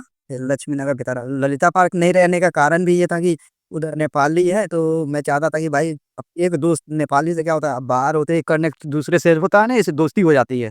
तो मैं इस संघर्ष के कारण मैं कहीं पार्ट से एंगेज नहीं होना चाहता था ज़्यादा, कि मेरा लिंक बढ़े, उसके थ्रू मेरा पढ़ाई भी इम्पैक्ट पड़े। तो ये था। तो बाकी संगत मायने आपका संगत रखता है। आप कैसे कहाँ, क्योंकि एक नया शहर है तो ये सब देखना पड़ता है अपने आप को। बस यही लगता है। बाकी गलती गलती तो होता है, लेकिन अब राइट टाइम में आपको वहाँ से यू टर्न लेना पड़ेगा, ये भी मायने रखता है। मैंने भी तो गलती किया था, ऐसा नहीं है। अगर वो उस टाइम मेरा भैया वो सजेस्ट नहीं किए होते तो मैं भी तो आज यहाँ बैठा नहीं रहता, सीए नहीं बना रहता। मैं भी कहीं इधर-उधर घूमता रहता, वही बीकॉम-वूकॉम फिर करना पड़ता मेरे को, कुछ ऑप्शन नहीं रहता, क्योंकि जब तक आपके पास सीए का डिग्री नहीं है तो कोई मायने नहीं है। क्योंकि पैसा तो मिलेगा, लेकिन जो सीए को रेपुटेशन मिलता है वो नहीं मिल पाएगी आपको। हुँ, एग्ज़ैक्टली। मतलब कि अगर हमारे पास एक अच्छा एनवायरनमेंट है, अगर हम अच्छे संगत में रहते हैं तो हमें काफ़ी बेनिफिट्स हो सकता है। जैसे वो अच्छी गाइडेंस हमें दे सकते हैं, जैसा कि आपको आपके भैया ने दिया, आपके फ्रेंड ने दिया। काफ़ी इम्पोर्टेंट लेसन आपने हमें सिखाया। तो आगे चल हाँ, हाँ, इन बात चाहिए। जी, एनवायरनमेंट चाहिए। हाँ, वही, अब जैसे एनवायरनमेंट भी होना चाहिए। अब जैसे अब मैं ही रहता था वहाँ 3 आदमी, तो मेरे को लगा कि भाई वहाँ मेरे को प्रॉब्लम हो रही है सोने में। अब मैं सो नहीं पाता था, तो सो नहीं पाओगे तो आप अच्छे से पढ़ नहीं पाओगे। तो ये सभी मैं कितने बच्चे क्या होते हैं 4 घंटे सोते। सोना तो प्रॉपर पड़ेगा ही आपको, कितना भी कोई हो, क्योंकि एग्ज़ाम के टाइम में मैं कह सकता हूँ आप चलो एक दिन नींद मार लो, एक दिन नींद नहीं मारा, 2 घंटा 4 घंटा सोया। मैंने भी ऐसा किया है, 2 घंटा सो कर गया हूँ, ऐसा नहीं है। लेकिन ये है एग्ज़ाम के जस्ट कल एग्ज़ाम है तो आज प्रिपेयर कर रहा हूँ, तो आज रात में चलो सोया नहीं, कल एग्ज़ाम दे के आऊँगा तो सो जाता था, तो ऐसे करता था। अब ऐसे नहीं कि पहले से ही मैं 2 घंटा सोता रहूँगा, 4 घंटा सोता रहूँगा, ऐसे नहीं करता था मैं। मैं पहले प्रॉपर 6 घंटे 8 घंटे सोता था। उसके बाद मैं एग्ज़ाम के दिन ही जैसे एग्ज़ाम कर ले तो उसके दिन मेरे को जब तक पूरा मेरा वो क्या बोलते हैं, सारा कॉन्सेप्ट मेरे को रिवीज़न नहीं हुआ, मैं रिवाइज़ नहीं कर पाया जब तक मैं सोता नहीं था। तो उस दौरान मैंने क्या बोले आईटीएसएम में मैं 2 घंटा सो के गया था उस दौरान। आईटीएसएम में हो गया, अब की बार मेरा जो ये आईडीटी का पेपर था उसमें भी मैंने जामा 3 घंटा 4 घंटा सो कर दे गया था। ये मैंने तो ये सब मैनेज करना पड़ेगा। तो क्या कम सोने से 1-2 घंटा सोने से कुछ नेगेटिव इफ़ेक्ट नहीं पड़ता है एग्ज़ाम में? नेगेटिव इफ़ेक्ट एक दिन के लिए वो 1 दिन का नहीं होता है। जैसे मैं 1 दिन बोल रहा हूँ, ये नहीं कि आप पहले से ही पहले से ही आप कम सो रहे हो तो वो इम्पैक्ट करेगा, क्योंकि सर भारी लगता है उस दिन। अगर 2 घंटे मैं सो के जाता हूँ ना, उस दिन भी सर भारी लगता है। लेकिन अब क्या होता है एग्ज़ाम में आप जैसे एग्ज़ाम के दिन अगर कॉन्सेप्ट क्लियर नहीं है ना, तो आपको अंदर से कॉन्फिडेंट नहीं आता है कि मैंने प्रिपेयर किया है। आप कितना भी पहले पढ़ लो, लेकिन एग्ज़ाम के दिन 1 दिन नहीं पढ़ोगे ना, तो वो आपको लगेगा भाई मैंने कुछ पढ़ा ही नहीं है। नहीं होता, कॉन्फिडेंट नहीं आता है। तो यही था मेरा। तो वही आइडेंटिटी में मेरे को यही लग रहा था, क्योंकि मैंने मेरा कॉन्सेप्ट वो सारा नहीं हुआ था, वो रिवीजन नहीं हुआ था। इसके दौरान मेरे को 4 घंटा या 3 घंटा मैं सो कर गया था, क्योंकि क्या पता मैं एक दिन थोड़ा कम ही सोऊँ, अगले दिन तो मेरे को सोना ही है, तो इसलिए मैं सोच के 3 घंटा या 4 घंटा। लेकिन ये इम्पैक्ट पड़ता है अब सबके लिए नहीं। जैसे मैं तो चलो 1 दिन था तो मैं मैनेज कर लेता, लेकिन मेरा दोस्त ही एग्ज़ाम्पल दिया, तो उसको बेचारा वो फर्स्ट टाइम वो 2 घंटा 3 घंटा सो के गया था, तो उसको थोड़ा वीकनेस लगता है। अच्छा। Got it. तो आपके सीए प्रिपरेशन में क्या बेस्ट रिसोर्सेज़ रहे हैं आपके लिए जो काफ़ी बेनिफिशियल हों, यूज़फुल हों और आप क्या स्टूडेंट को सजेस्ट करना चाहेंगे? क्या रिसोर्स वो एप्लीकेशन हो सकता है या कोई बुक हो सकती है या ऑनलाइन क्लासेस या ऑफ़लाइन क्लासेस आप क्या सजेस्ट करना चाहेंगे? आपके लिए क्या बेस्ट रिसोर्सेज़ हैं और क्या आप सजेस्ट करना चाहेंगे जो स्टूडेंट प्रिपेयर कर रहे हैं सीए एग्ज़ाम? सो इसके रिगार्डिंग मैं ये बोलना चाहूँगा, तो मैंने अपना सीए जर्नी में मैंने आईसीआई का स्टडी मैट, मेरे को लगा कि इस दौरान मेरे को आईसीआई का स्टडी मैट यूज़ करना चाहिए, तो उस दौरान मैंने आईसीआई का स्टडी मैट भी यूज़ किया। मेरे को लग रहा था इस सब्जेक्ट के लिए मेरे को आईसीआई का स्टडी मैट नहीं, इससे अच्छा मेरे को फैकल्टी का बुक लग रहा है, तो वहाँ फैकल्टी का बुक मैंने रेफ़र किया। मैंने सीपीटी में तो वैसे आईसीआई का स्टडी मैट यूज़ किया उस दौरान। इंटर में बोला जाए तो इंटर में मैं जब फर्स्ट टाइम मैं डीटी में फेल हो गया था, तो मेरे को लगा कि उस टाइम मैंने गलती कर दी, आईसीआई का स्टडी मैट मेरे को पढ़ना चाहिए। तो उस दौरान फिर मेरे को लगा कि हाँ, मैंने इसके कारण मैं फेल हुआ था। उस दौरान मैंने आईडीटी के लिए वो टैक्स के लिए मैंने उसका प्रिपेयर किया, ऐसे एक स्टडी में किया। तो मेरे को जहाँ लगता था उसको मैंने यूज़ किया। जहाँ लगता है कि हम मेरे को फैकल्टी का बुक से ही मेरे को कवर हो जाएँगे, मेरे को या मेरे को बेनिफिशियल है, इससे सफिशिएंट हो जाएगा मेरा एग्ज़ाम क्लियर करने के लिए। तो उस दौरान मैं फैकल्टी का बुक यूज़ कर और रहा या ये वीडियो वगैरह, तो उस दौरान तो हम लोग जब सीए इंटर या सीए सीपीटी दिया था, तो उस दौरान तो हम लोग को फेस टू फेस ही क्लास था। फिर कोविड के बाद आया आपका ये जो क्या बोलते हैं वर्चुअल क्लास या फिर जो ये वीडियो वाला रिकॉर्डिंग क्लास। वो उस दौरान मैंने तो सीए सीपीटी और इंटर में तो मैंने ऐसे फिजिकल होता है ना, जाके सेंटर में क्लास लेना। तो भाई प्रवीण शर्मा क्लास में तो मार चलती थी ऐसे सीट के लिए, क्योंकि वो अकाउंट्स में सर उनका नहीं होता, अकाउंट में नाम था उनका, लेकिन ये था फीस बहुत लेते थे वो। तो ये था मेरे घर वाले, ऐसा नहीं था कि हाँ, कि मेरे घर वाले ये नहीं थे कि कम पैसा ले रहा है उसके साथ बोलो, वो सपोर्ट मेरे को बोलते थे कि ए, उनका ये कहना था, क्योंकि बिज़नेस से हम लोग बिलॉन्ग करते थे, तो वो एक एग्ज़ाम्पल देते थे। जैसे हमारे यहाँ एक वो बीड़ी होती है ना, वो बीड़ी वहाँ कई वैरायटी का आता है, लेकिन उनका कहना ये था, जैसे शिव कुमार बीड़ी है ना, तो वहाँ ब्रांड वैल्यू, उसने ब्रांड कवर, मार्केट होता है ना, मार्केट कवर कर रखा है। तो वो अगर बीड़ी आज इतना रेट में बिक रहा है ना, तो वो आदमी इजीली खरीद लेता था। लेकिन दूसरा कोई अगर दूसरा बीड़ी था ना, तो वो कम, जैसे एग्जांपल देता हूँ, वो 400 में वो बीड़ी दिखता था तो आराम से आदमी खरीद लेगा। लेकिन दूसरा बीड़ी कोई आदमी अगर 200 में बेच रहा था ना, तो वो नहीं खरीदता। तो वो उनका यही एग्जाम्पल देते थे कि उसका नाम है, कोई नाम अपना, पहले उसने भी तो स्ट्रगल किया होगा, ऐसा नहीं है, तभी तो ब्रांड वैल्यू बनाया मार्केट में। तो उनका इतना फीस था और फैकल्टी का फीस कंपेयर करने में बहुत सारे फीस थे। तो मेरे पापा यही सजेस्ट करते थे कि जो बढ़िया फैकल्टी जो अच्छा पढ़ाता हो, तो वही का जैसे ये एग्जाम्पल दिया, उसी एग्जाम्पल के थ्रू मेरे को बताते थे ऐसे ऐसे है, तभी तो पैसा ज़्यादा ले रहा है। मैं उनको बताता था कि वो बहुत पैसा ले रहा है, ये वो, वही बताते थे। तो ये फिर इसके दौरान मैंने तो उससे क्लास लिया, लेकिन ये था मैं अकाउंट्स तो बहुत अच्छा पढ़ाया उन्होंने मेरे को, अकाउंट्स बहुत अच्छा लगा। क्लास में इतना भीड़ चलता है उनका। तो उस टाइम से वो वर्चुअल मतलब होता है ना, वो वर्चुअल क्लास ही उनका चलता था, क्योंकि बहुत सारे फैकल्टी उनका वो सेंटर चलते थे। तो उस दौरान मैंने डीटीआई, लेकिन ये फाइनल में जब आया तो फाइनल कोविड के बाद क्या हुआ, सारे जगह वर्चुअल क्लास चलने लगे, रिकॉर्डिंग वीडियो वगैरह मिलने लगे। तो उसके कारण क्या हुआ, प्रवीण शर्मा सर का थोड़ा मतलब होता है ना, मार्केट कम हो गई।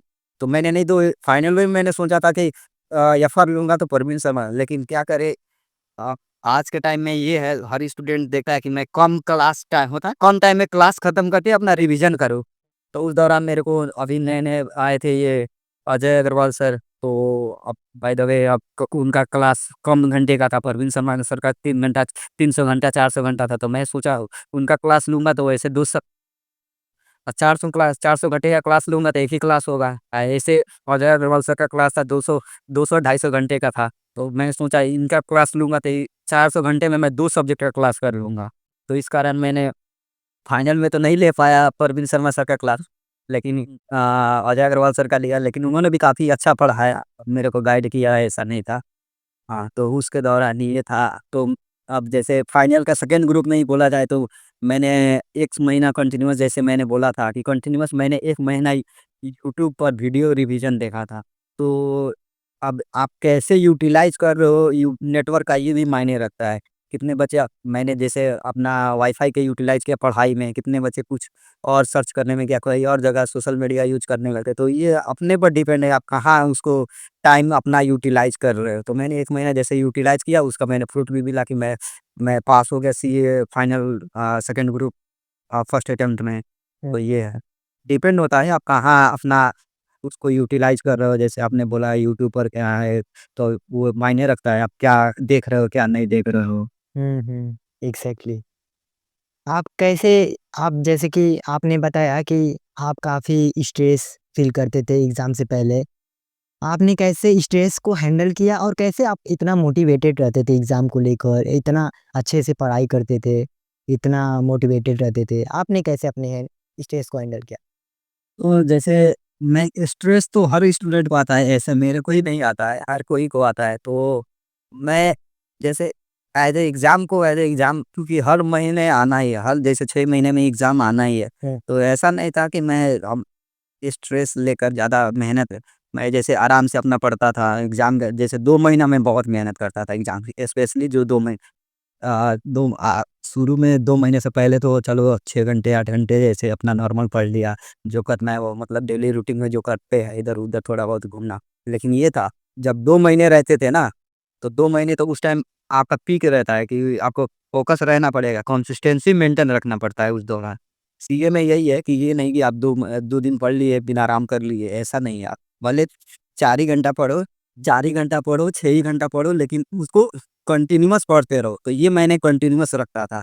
जैसे अब 6 घंटा डेली पढ़ा या 4 घंटा पढ़ा या 2 घंटा पढ़ा, 8 घंटा पढ़ा, मतलब एग्ज़ाम से ये 2 महीना से पहले। लेकिन 2 महीना जब रहता था तो ये था मैं लग पड़ता था उसमें, अपना पूरा एफ़र्ट डालता था कि मैं ज़्यादा से ज़्यादातर अपना पढ़ाई में टाइम दूँ, इधर-उधर ना लागूँ।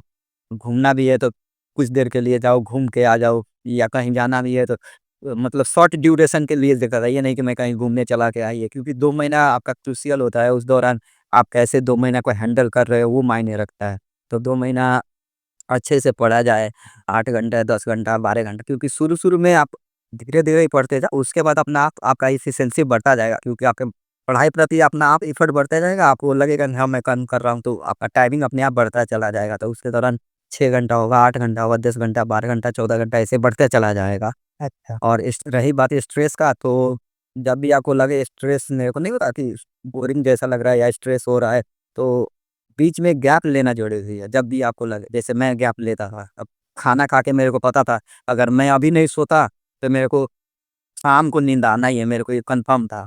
तो मैं क्या करता था जैसे खाना खाया तो जस्ट 10 मिनट 15 मिनट मोबाइल चलाता था क्योंकि मोबाइल भी चलाना ज़रूरी है, ऐसा नहीं कि खाली पढ़ते रहे। तो 10-15 मिनट में सोने के टाइम में जाता था सुबह के जैसे 10-11 बजे 12 बजे तो क्या करता था थोड़ा बहुत 10 मिनट 15 मिनट मोबाइल चलाया और 1 घंटा डेढ़ घंटा का जैसे अब एग्ज़ाम के 2 महीना रहे तो उस दौरान तो आपको वो क्या बोलते हैं अलार्म लगा के सोना चाहिए क्योंकि पता नहीं रहता टाइमिंग कब निकल जाए। तो 1 घंटा सवा घंटा का मैं अलार्म लगा के सोता था, फिर सो कर उठा तो थोड़ा मेरे को रिफ्रेश लगता था कि हाँ, चलो रिफ्रेश हो गया। फिर सुबह उठ के पढ़ा फिर बीच में कभी लगा कि हाँ, मेरे को लग रहा है कि अरे थोड़ा बोरिंग जैसा स्ट्रेस लग रहा है, तो क्या करता था कुछ वीडियो देख लिया, स्क्रॉल कर लिया कुछ या फैमिली से तो अब से ज़्यादातर मेरे को घर पे बात रात में ही होता था, तो मैं उस दौरान अपने आप फैमिली से बात करो ज़्यादातर क्योंकि आप दोस्त को फ़ोन करोगे तो उसको इरिटेट होगा क्योंकि वो बोलेगा अपना तो पढ़ लिया मेरे को फ़ोन कर रहा है क्योंकि उसको भी लगेगा वो भी ऐसा नहीं है ना कि आप तो फ्री बैठे हो ना मेरा कहना, उस दौरान तो आप पढ़ के बोर हो गए लेकिन वो बेचारा वो आगे वाला तो पढ़ रहा हो तो उसको तो इरिटेट लगेगा ना कि कोई भी माँ बोलेगा ना कि आप वो तो पढ़ लिया मेरे टाइम में पढ़ने के टाइम में वो मेरे को ये बोल रहा है, वो मतलब फ़ोन कर रहा है। तो मैं ज़्यादातर अपना फैमिली से ही बात करता था। मैं अपने भाई को ज़्यादातर मैं इस मतलब जब भी सीए हुआ ना मैं मतलब डेडिकेट करता मेरा भाई हो गया चाहे 1-2 दोस्त थे, तो दोस्त से तत्काल में कि ऐसा नहीं जो जिसका एग्ज़ाम नहीं हो रहता था उस दोस्त को फ़ोन करता था, कि उससे बात कर लिया चलो। तो ये मेरा रहा है कि थोड़ा स्ट्रेस कम करना है तो फैमिली से बात करो आप। क्योंकि अल्टीमेटली आपका काम लगने वाले है, फैमिली लगने वाले और कोई लगेगा नहीं। तो आप ज़्यादातर फैमिली के साथ कनेक्टेड रहो, ये नहीं कि एग्ज़ाम आ गया तो मैं बात नहीं कर रहा। बात करो लेकिन ये है कि डेली बेसिस पे बात तो नहीं हो पाता है, लेकिन 2 दिन 3 दिन 4 दिन ऐसे गैप पर 2 दिन 3 दिन का गैप होता है ना, उस दौरान बात करते रहो। और जब भी बोर लगे तो अपना कुछ वीडियो जैसे कॉमेडी वीडियो देख लो, तो उससे भी आपको क्या होगा थोड़ा रिफ्रेशमेंट लगेगा, उससे माइंड सेट हो जाएगा या फिर लग रहा है तो थोड़ा कहीं पार्क-वार्क में घूम के आ जाओ। ये क मैं जब भी मैं स्ट्रेस मेरे को लगता था कि हो रहा है या फिर बोरिंग लग रहा है पढ़ते-पढ़ते तो मैं ये अक्सर यूज़ करता था। आप लास्ट के 1 मंथ कैसे प्रिपेयर करते थे एग्ज़ाम? लास्ट के 1 मंथ आपकी क्या स्ट्रैटेजी होती थी? तो लास्ट के 1 मंथ जैसे मैंने बोला 2 महीने तो 2 महीना मैं तो कंटिन्यूअस लगा रहता था। ये नहीं कि मैं आज पढ़ रहा हूँ, कल गैप कर दिया, ये नहीं करता था। लेकिन ये है कभी-कभी अब दोस्त भी हैं तो दोस्त के साथ भी घूमना रहता है तो हाँ, संडे-वनडे कभी-कभार हो गया तो निकल गया। लेकिन अक्सर 2 महीना रहेगा तो खुद ही आपका दोस्त नहीं फ़ोन करेगा क्योंकि वो भी जान रहा है कि भाई वो आगे वाला पढ़ रहा है। वो भी जान रहा है उसका भी पढ़ना है। तो वो ऐसे नहीं है ना कि खाली बैठा हुआ है। तो आप जैसे मैं तो अक्सर यही करता था, जैसे सुबह उठा खाना सुबह मेरे लेट आती थी, 10 बजे तक खाना बना दिया। 10 बजे या 11 बजे जब भी बने, मैं खाना खाता था, सो जाता, उससे रिफ्रेशमेंट हो गया। उसके बाद मेरा टाइम शेड्यूल यही रहता था। उसके बाद उठा, तो जैसे सुबह मन किया थ्योरी पढ़ने का थ्योरी मैं अपने मतलब माइंड के अकॉर्डिंग चलता था। मेरा माइंड आज क्या बोल रहा है, तो मेरा जैसे आज मेरे को लग रहा था कि मेरा थोड़ा सर भारी जैसा लग रहा है कि मेरे को अकाउंट्स पढ़ना चाहिए या एफआर पढ़ना चाहिए, तो उस दौरान एफआर पढ़ता था। मैं थ्योरेटिकल सब्जेक्ट नहीं उठाता, क्योंकि आप सर पहले से भाई अगर थ्योरी उठाओगे ऐसे ही आपने कौन नींद आने लगेगी। तो उस दौरान मैं नहीं पढ़ता था। और फिर सुबह जैसे मैं सो के उठा दोपहर के टाइम में 12-1 बजे करीब में, तो उस दौरान क्या करता था, वो थ्योरी वाला सब्जेक्ट उठा लिया, उसको याद किया। और उसके दौरान क्या करता था, याद मैं जैसे ऑडिट में मैं एक स्ट्रैटेजी करता था। जैसे आज पढ़ा उसको क्या करता था, रिवीजन किया। आज जैसे मैं कोई एक सब्जेक्ट चैप्टर पढ़ा, तो उसको क्या किया, कल पढ़ने वाला हूँ नया मानो, तो आज वाला को रिवीजन करके फिर नया वाला पढ़ता था, फिर परसों पढ़ना था, ये दोनों को पढ़ के फिर आगे पढ़ता। तो इससे क्या होता था, मैं एक तरह होता है ना फ्लो में कंटिन्यूअस, ये 2 महीने में ये चलाता रहता है जब तक एग्जाम खत्म ना। क्योंकि थ्योरी में क्या होता था, ऐसे ही भूल जाओगे आप, तो मैं डेली बेसिस में ऐसे, तो मैंने जैसे अभी भी मैंने एग्जाम दिया था ऑडिट का, तो मैंने यही स्ट्रेटेजी अपनाया था। और 2 महीने मैंने कंटिन्यूअस अपने आप को नहीं होता रिकल करके रखा था ऑडिट को। जैसे आज 10 दिन हो गया था, 10 11वें दिन को जो नया पढ़ रहा हूँ, 10वां दिन को पूरा प्रॉपर 10वां दिन वाला पूरा सबको एक बार पढ़ता ही था, ये मेरे को याद रहे, एग्जाम तक रिटेन रहे। अब क्या होता है, कितने बच्चे छोड़ देते हैं, तब आगे तो पढ़ा लिया उसको, तो आगे वाला याद है, लेकिन पीछे जो गया तो वो भूल जाता है। तो ये दिखा, लेकिन प्रैक्टिकल में रहता है, तो प्रैक्टिकल में क्या होता है, थोड़ा थोड़ा आदमी को याद रहता है, पूरा तो भूलता नहीं है। तो ये रहता है। तो ये मैं अपना स्ट्रैटेजी फॉलो करता था। उसके बाद फिर रात में जैसे अब वो खाना-वाना खाया था, थोड़ा बहुत मोबाइल-वोबाइल चलाया या किसी से घर पे तो अक्सर रात में ही बात होती थी, क्योंकि मेरा भाई पढ़ने-वढ़ने जाता था, तो रात में ही फ़ोन करके घर पर मम्मी से बात किया या पापा से बात किया, तो वो बात-वोत होती थी। फिर खाना-वाना खाया आराम से अपना, फिर पढ़ाई में लगा, पढ़ाई-वढ़ाई किया। अब 2 ब मेरा टाइमिंग यही था, 2 बजे से 3 बजे तक मैक्सिमम लेकिन आपका जैसे ही एग्ज़ाम नज़दीक आएगा, तो आपका टाइमिंग भी बढ़ते चला जाता है कि कैसे पढ़ना है, कितना रात तक पढ़ना है। और कभी-कल मेरे को नींद नहीं आती थी, तो मैं भी ये स्ट्रेस सोचता था कि अगर आज मैं नहीं सो पाया, तो कल तो मेरा टाइम उतना हैम्पर हो जाएगा ना, 5 घंटे मैं वेस्ट करूँगा। तो उसके ये भी मैंने फेस, तो मैं मैनेज करता था अपना। अब फिर कल का प्लान मैं अपना नहीं होता, मन में ही प्लान ऐसे मैं चार्ट-वार्ट कभी प्रिपेयर नहीं किया कि ये करना है कल, ये करना है, ये करना है। मैं माइंड में ही सेट कर लेता था कि हाँ, इस चैप्टर को कल मेरे को जैसे भी खत्म करना है, टाइमिंग मैनेज करना है। अब वो उसको मैं पहले से प्लान करके रखता था कि मेरे को कल इतना कवर करना है जैसे भी, तो उसके हिसाब से मैं कल वाला प्लान अपना इम्प्लीमेंट करता था और कवर करता था, बस यही है एग्ज़ाम। और जो एग्ज़ाम से 4 दिन पहले जो बताया था कि 4 दिन पहले तो वो एफआर तैयारी करूँगा ही, लेकिन उससे पहले मैं सब सब्जेक्ट को ख़त्म कर लेता था अच्छे से, कि आगे वाला एग्ज़ाम दूँ, एफआर ख़त्म हो जाएगा तो अगले एग्ज़ाम दूँगा, तो उसको याद रहेगा, थोड़ा बहुत तो कॉन्सेप्ट याद रहेगा ही, उसकी रिवीजन फटाफट हो जाएगी, ईज़ी हो जाएगी। तो यही मैं स्ट्रैटेजी अपनाता था अपना। हुँ, अमेज़िंग। आप कैसे आपने कभी डिस्ट्रैक्शन फेस किया है? अगर कोई स्टूडेंट डिस्ट्रैक्शन फेस कर रहे हैं या डिस्ट्रैक्ट हो रहे हैं, तो आप उनके लिए क्या स्ट्रैटेजी कुछ बताएँगे कि कैसे वो बच सकते हैं डिस्ट्रैक्शन से? तो अब जैसे मैंने ही बोला, अगर मेरा भैया वो नहीं गाइड किए रहते, तो एक तरह मैं भी डिस्ट्रैक्शन तो हो ही गया था, लेकिन राइट डायरेक्शन में उन्होंने मेरे को गाइड कर दिया, तो उस डिस्ट्रैक्शन से मैं बच गया। और आज मैं उसको क्लियर कर पाया जो भी है। तो अगर जो बच्चे डिस्ट्रैक्ट हो जा रहे हैं, तो अगर देखा जाए तो जो गांव से ज़्यादातर डिस्ट्रैक्शन वो बच्चे होते हैं जो गांव से आते हैं। गाँव से कभी, क्योंकि उन्होंने अब गाँव में तो देखा रहता है छोटा-छोटा घर, मकान ये सब। शहर में आओगे आप तो 10 ताला, 20 ताला दिखता है।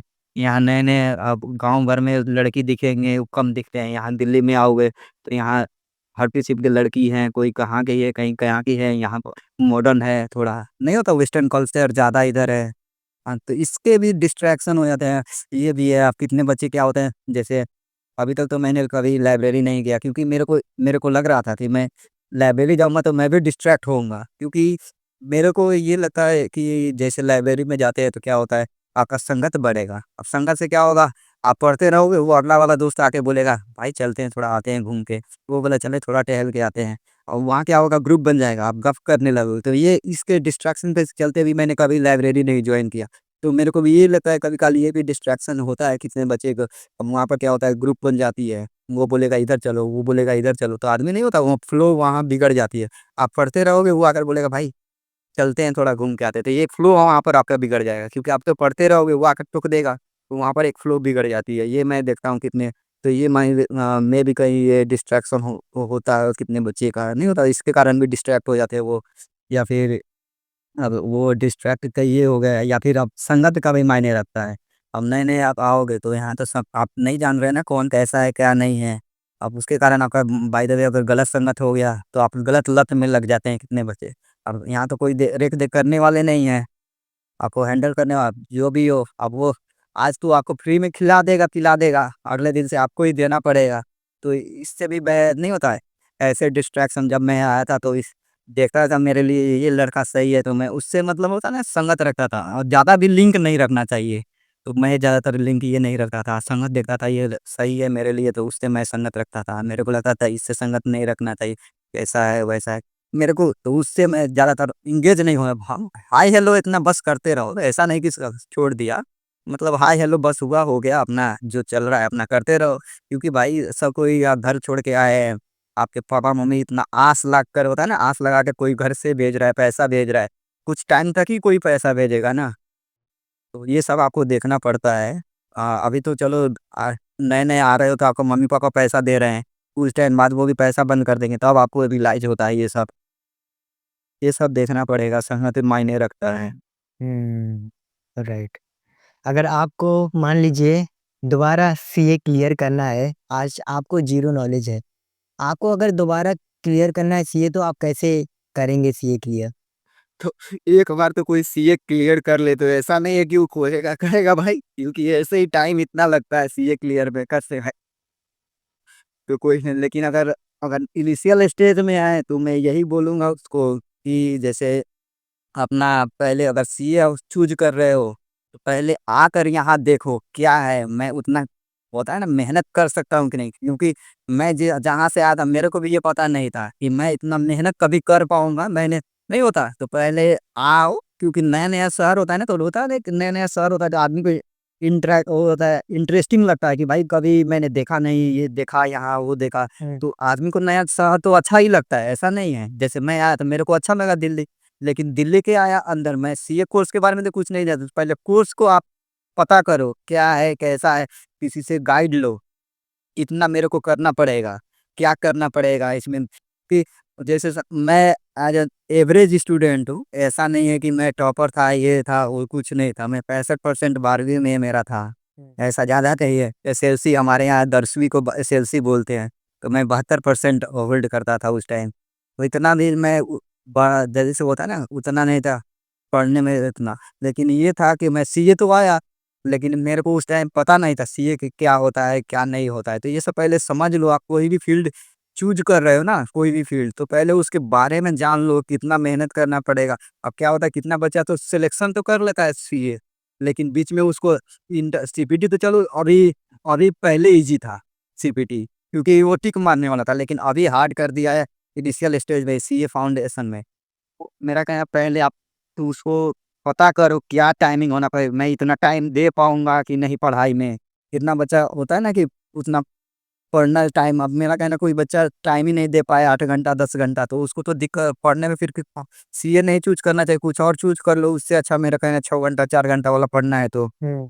अगर ज़्यादा पढ़ना है तो आप सीए सीए चूज़ किया तो उसको अच्छे से करो, कंसिस्टेंसी मेंटेन करो आप, तभी ये होगा, सक्सेस होगा, नहीं तो बिना कंसिस्टेंसी का तो सीए पॉसिबल नहीं है, कंटीन्यूअस आपको पढ़ना ही पड़ेगा जैसे भी हो।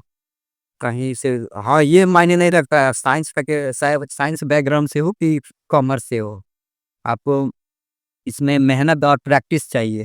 हुँ। एक मेरा फ्रेंड था, उससे हमारी बात हो रही थी, तो मैंने पूछा सीए कैसा होता है, कितना डिफ़िकल्ट होता है? वो बोलता है, मैं सीए का स्टूडेंट हूँ, तो सीए अब मेरे लिए यूपीएससी जैसा है। आपको क्या लगता है सीए स्टूडेंट के लिए सीए यूपीएससी जैसा होता है? अब यूपीएससी और सीए तो दोनों एक तरह जैसे इंडिया का टॉपेस्ट कोर्स माना जाता है। अ, यूपीएससी तो अलग ही है, उसका भी मतलब कोर्स तो वो भी मतलब हार्ड है, लेकिन कोर्स हार्ड हो अब उसका तो मेरे को एग्ज़ैक्ट पता नहीं है उतना, लेकिन जैसे मैंने अपने दोस्त वगैरह से भी सुन रखा है यूपीएससी के बारे में, तो ये मतलब दोनों टॉपेस्ट कोर्स है इंडिया के। तो अब सीए तो आदमी क्रैक कर लिया, अब यूपीएससी भी अपना जगह वहाँ पर है, तो मेहनत होता है ना, कंसिस्टेंसी हर जगह चाहिए। ये नहीं कि अब वहाँ जैसे यूपीएससी जो बच्चे कर रहे हैं, तो वो भी अपना कंसिस्टेंसी मेंटेन करते हैं, उनका भी अपना स्ट्रैटेजी अपनाते होंगे, ऐसे पढ़ना है, वैसे पढ़ना है। जैसे मैंने अपना सीए जर्नी में स्ट्रैटेजी अपनाया कि मेरे को ऐसे करना है, मेरे को इस यहाँ पर मेरे को गैप लेना है, यहाँ पर ये मेरे को होता है ना कि जैसे घूमना है, तो उस दौरान ये सब अपना होता है ना प्लानिंग अच्छे से करना पड़ेगा कि राइट डायरेक्ट होता है ना डिसीज़न लेना चाहिए राइट टाइम में। हाँ, तो राइट टाइम में डिसीज़न लेना चाहिए कि मेरे को इस टाइम पर मेरे को ये काम करना है, इस टाइम पर मेरे को घूमना है, इस टाइम पे पढ़ना है और इस टाइम पर मेरे को रेस्ट लेना है। तो ये सब अपना थोड़ा स्ट्रैटेजी सबको अपना-अपना होता है ना, लेकिन ये है ना सबका अलग-अलग स्ट्रैटेजी होता है। ये नहीं कि मेरा टाइमिंग ये था तो बच्चे अपना किसी का पढ़ने का टाइम अलग होता है। अब जैसे मेरा दोस्त का एग्ज़ाम्पल ही बताया था, उसका टाइमिंग था 10 बजे सो जाना और 6 बजे उठ जाना, तो उसका अपना स्ट्रैटेजी था। मेरा अपना स्ट्रैटेजी था। तो ये नहीं कि उसके चलते अपना स्ट्रैटेजी चेंज कर दिया। अपना जो स्ट्रैटेजी है आपने जो बनाया है स्ट्रैटेजी उसके हिसाब से आप पढ़ो। अपना हिसाब से मतलब जो भी है। लेकिन ये है कंसिस्टेंसी तो हर जगह चाहिए। कंसिस्टेंसी इफ और आपको प्रैक्टिस ये में चाहिए अगर पास करना है तो। कंसिस्टेंसी मेहनत होना चाहिए। कहीं और इधर-उधर के संगत में थोड़ा डिस्ट्रैक्शन नहीं होना चाहिए, यही है मैं बोलता हूँ सीए जर्नी में। और यही कंसिस्टेंसी ही मूल मंत्र है ये सीए पास करने का और मेहनत लगा के करने का। तो सर, इन द एंड आपकी क्या पीस ऑफ एडवाइस है? सो बेसिकली जो स्टूडेंट सीए कर रहे हैं तो उनको मैं यही सजेस्ट करूँगा कि जैसे आप नए-नए आ रहे हो, ये सब कोर्स वगैरह का पहले जो भी आपका सीनियर है या जो भी रह रहे हैं आपके रिलेटिव्स अगर कर रहे हैं, तो उससे पहले एक तरह सजेस्ट ले लो, ना था क्योंकि आइडिया ले लो बेसिकली एक तरह मेरा कहना है कोर्स के बारे में। क्योंकि कितने स्टूडेंट बीच में ही छोड़ देते हैं, तो कारण ये भी रहता है कि आपको आइडिया एक तरह पहले पूछ लो क्या है, कैसा है? तो क्योंकि जो सीनियर कर रहा है तो एक तरह एडवाइस तो दे आगे वाला देगा ना कि हाँ, इतना इसमें ये करना पड़ता है, इतना पढ़ना पड़ता है या फिर इतना मेहनत करना पड़ता है। तो उससे क्या होगा आप अगर होता है ना कि आप सैटिस्फाई हो कि हाँ, मेरे से इतना मेहनत हो जाएगी या मैं ये इतना कर सकता हूँ। तो उनसे एक तरह पहले आने से तो पहले ही आपको सजेशन लेना चाहिए, कोई भी अगर रह रहा है तो नहीं रह रहा तो इन जस्ट सिचुएशन आप क्या कर सकते हो कि आकर यहाँ पर स्पेशली जैसे लक्ष्मी नगर आप आओगे दिल्ली में तो यहाँ पर हर सीए स्टूडेंट भरे हुए हैं। से एक तरह कोशिश से पूछ लो, नहीं होता एक तरह गाइड ले लो, क्या है क्या नहीं है। तो उसके बाद आप एडमिशन लो क्योंकि आप नए जगह आओगे तो नया जगह तो अट्रैक्शन लगता है। जैसे मैं ही आया था तो मेरे को अट्रैक्शन लगा, नया जगह हर किसी को अट्रैक्ट करता है, ये नहीं है। ये है मेरा कहना है। इसके बाद आपको अगर जॉइन भी कर रहे हो तो आपका संगत देखना पड़ेगा, कैसा संगत है आपका। संगत मायने रखता है, फिर आपका एनवायरनमेंट मायने रखता है कि कैसे एनवायरनमेंट में रह रहे हो। अब वहाँ पर क्योंकि आप कोई क्या होता है कि सोचता है कि मैं घर से ही कर लूँगा। अब जैसे मैं ही अपना एग्ज़ाम्पल दूँ तो मेरे को पता मैं घर से नहीं कर सकता क्योंकि मेरे को पता है मैं अगर घर से अगर सीए करता तो मेरे से नहीं हो पाता क्योंकि मेरे पापा-मम्मी काम करते रहेंगे तो मैं वो तो देख नहीं पाऊँगा ना कि मेरे पापा-मम्मी काम कर रहे हैं, मैं बैठा हूँ। तो ये कितने आदमी को होता है ना वहाँ पर आप कुछ घर पे रहोगे तो आपको पापा-मम्मी बोल देंगे थोड़ा बेटा ये काम कर लो, वो काम कर लो। एक ये भी थोड़ा मेरे को लगता है डिस्ट्रैक्ट होता है ना, ये सब देखना पड़ेगा आपको। और बाकी जो आप यहाँ आ रहे हो तो थोड़ा समझ-वमझ लो यहाँ का एरिया क्या है, कैसा है। संगत क्लास कर रहे हो तो वहाँ भी आप ऑब्ज़र्व करो कि कैसा मेरा संगत है। अगर इससे संगत कर रहा हूँ तो क्या है, बस हाय हेलो मतलब संगत में इन द सेंस ये मेरा कहना है कि क्लास में अगर कोई मिल रहा है स्टूडेंट तो उससे हाय हेलो रखो और बाकी जो संगत बना रहे हो एक्चुअल में जो आपके दोस्त बन रहे हैं, तो उनसे ये देखो कि उनका कैसा है बिहेवियर आपके प्रति, कैसा ट्रीट कर रहे हैं, क्या है उनका कुछ अलग तो नहीं है बिहेवियर और कहीं अलग होता है ना गलत हम में तो नहीं गलत उससे कारण क्या होगा आप भी लग जाओगे क्योंकि संगत सबसे ज़्यादा मायने रखता है। अगर वो आप संगत बिगड़ गया क्योंकि आप आ रहे हो तो उस टाइम में आप टीनेज रहोगे तो आपको कुछ नहीं होता सोच समझ नहीं होता है उस दौरान। आप क्या कर रहे हो, क्या नहीं कर रहे हो। जैसे एक मेरा दोस्त ही था तो उसने अभी मेरे को भी बताया कि मैं 2 साल ऐसे वेस्ट कर दिया, मैंने इधर-उधर लग के। फिर ये सब देखना पड़ता है। अब वो 2 साल नहीं किया होता तो क्या पता भाई वो भी पास हो गया रहता। लेकिन अब वो अभी मेहनत कर रहा है। तो ये सब देखना पड़ेगा आपको एडवाइस मैं यही दूँगा। और ये लास्ट में तो यही बोलूँगा कि आप पढ़ रहे हो तो उसको कंसिस्टेंसी मेंटेन करो। ये नहीं कि आज नहीं, आज 2 घंटा पढ़ लिया, 2 घंटा ही पढ़ो, 4 घंटा ही पढ़ो, डेली पढ़ो, मेरा ये कहना है। और उसके बाद डेली पढ़ते लगे रहो जब तक नहीं होता है। अब मेरा दोस्त जो मैंने एग्ज़ाम्पल दिया था भाई, उसका मेरे साथ ही आया था। उसका अभी तक देखो बाय द वे उसको मैं ये नहीं बोलूँगा, लेकिन उसका बेचारा का सीए इंटर का नहीं निकला। मेहनत तो बहुत करता है उसने। अब कुछ उसका लैकिंग होगा कहाँ, तो मैंने उसको पूछा भी था, तो ये बता रहा था ये गलती करता, बोला कब सुधारूँगा देखते हैं। तो अभी तक मैं सीए बन गया बेचारा, वो तो सीए नहीं बना। लेकिन मेहनत उसी ने मेरे को करना सिखाया था। मैं तो उसी को मतलब सीए जर्नी उसी ने मेरे को स्टार्ट कराया था। मैं तो कभी सोचा ही नहीं था सीए करूँगा। उसी ने मेरे को यहाँ दिल्ली ले आया। और हाँ, दिल्ली ले आया उसने मेरे को, यहाँ तक तो उसने पहुँचा दिया। लेकिन मेरे को उसने बैठने सीटिंग कैपेसिटी भी उसी ने मेरे को एडॉप्शन कराया। मैं कभी इतना पढ़ा नहीं था घर पे अपना।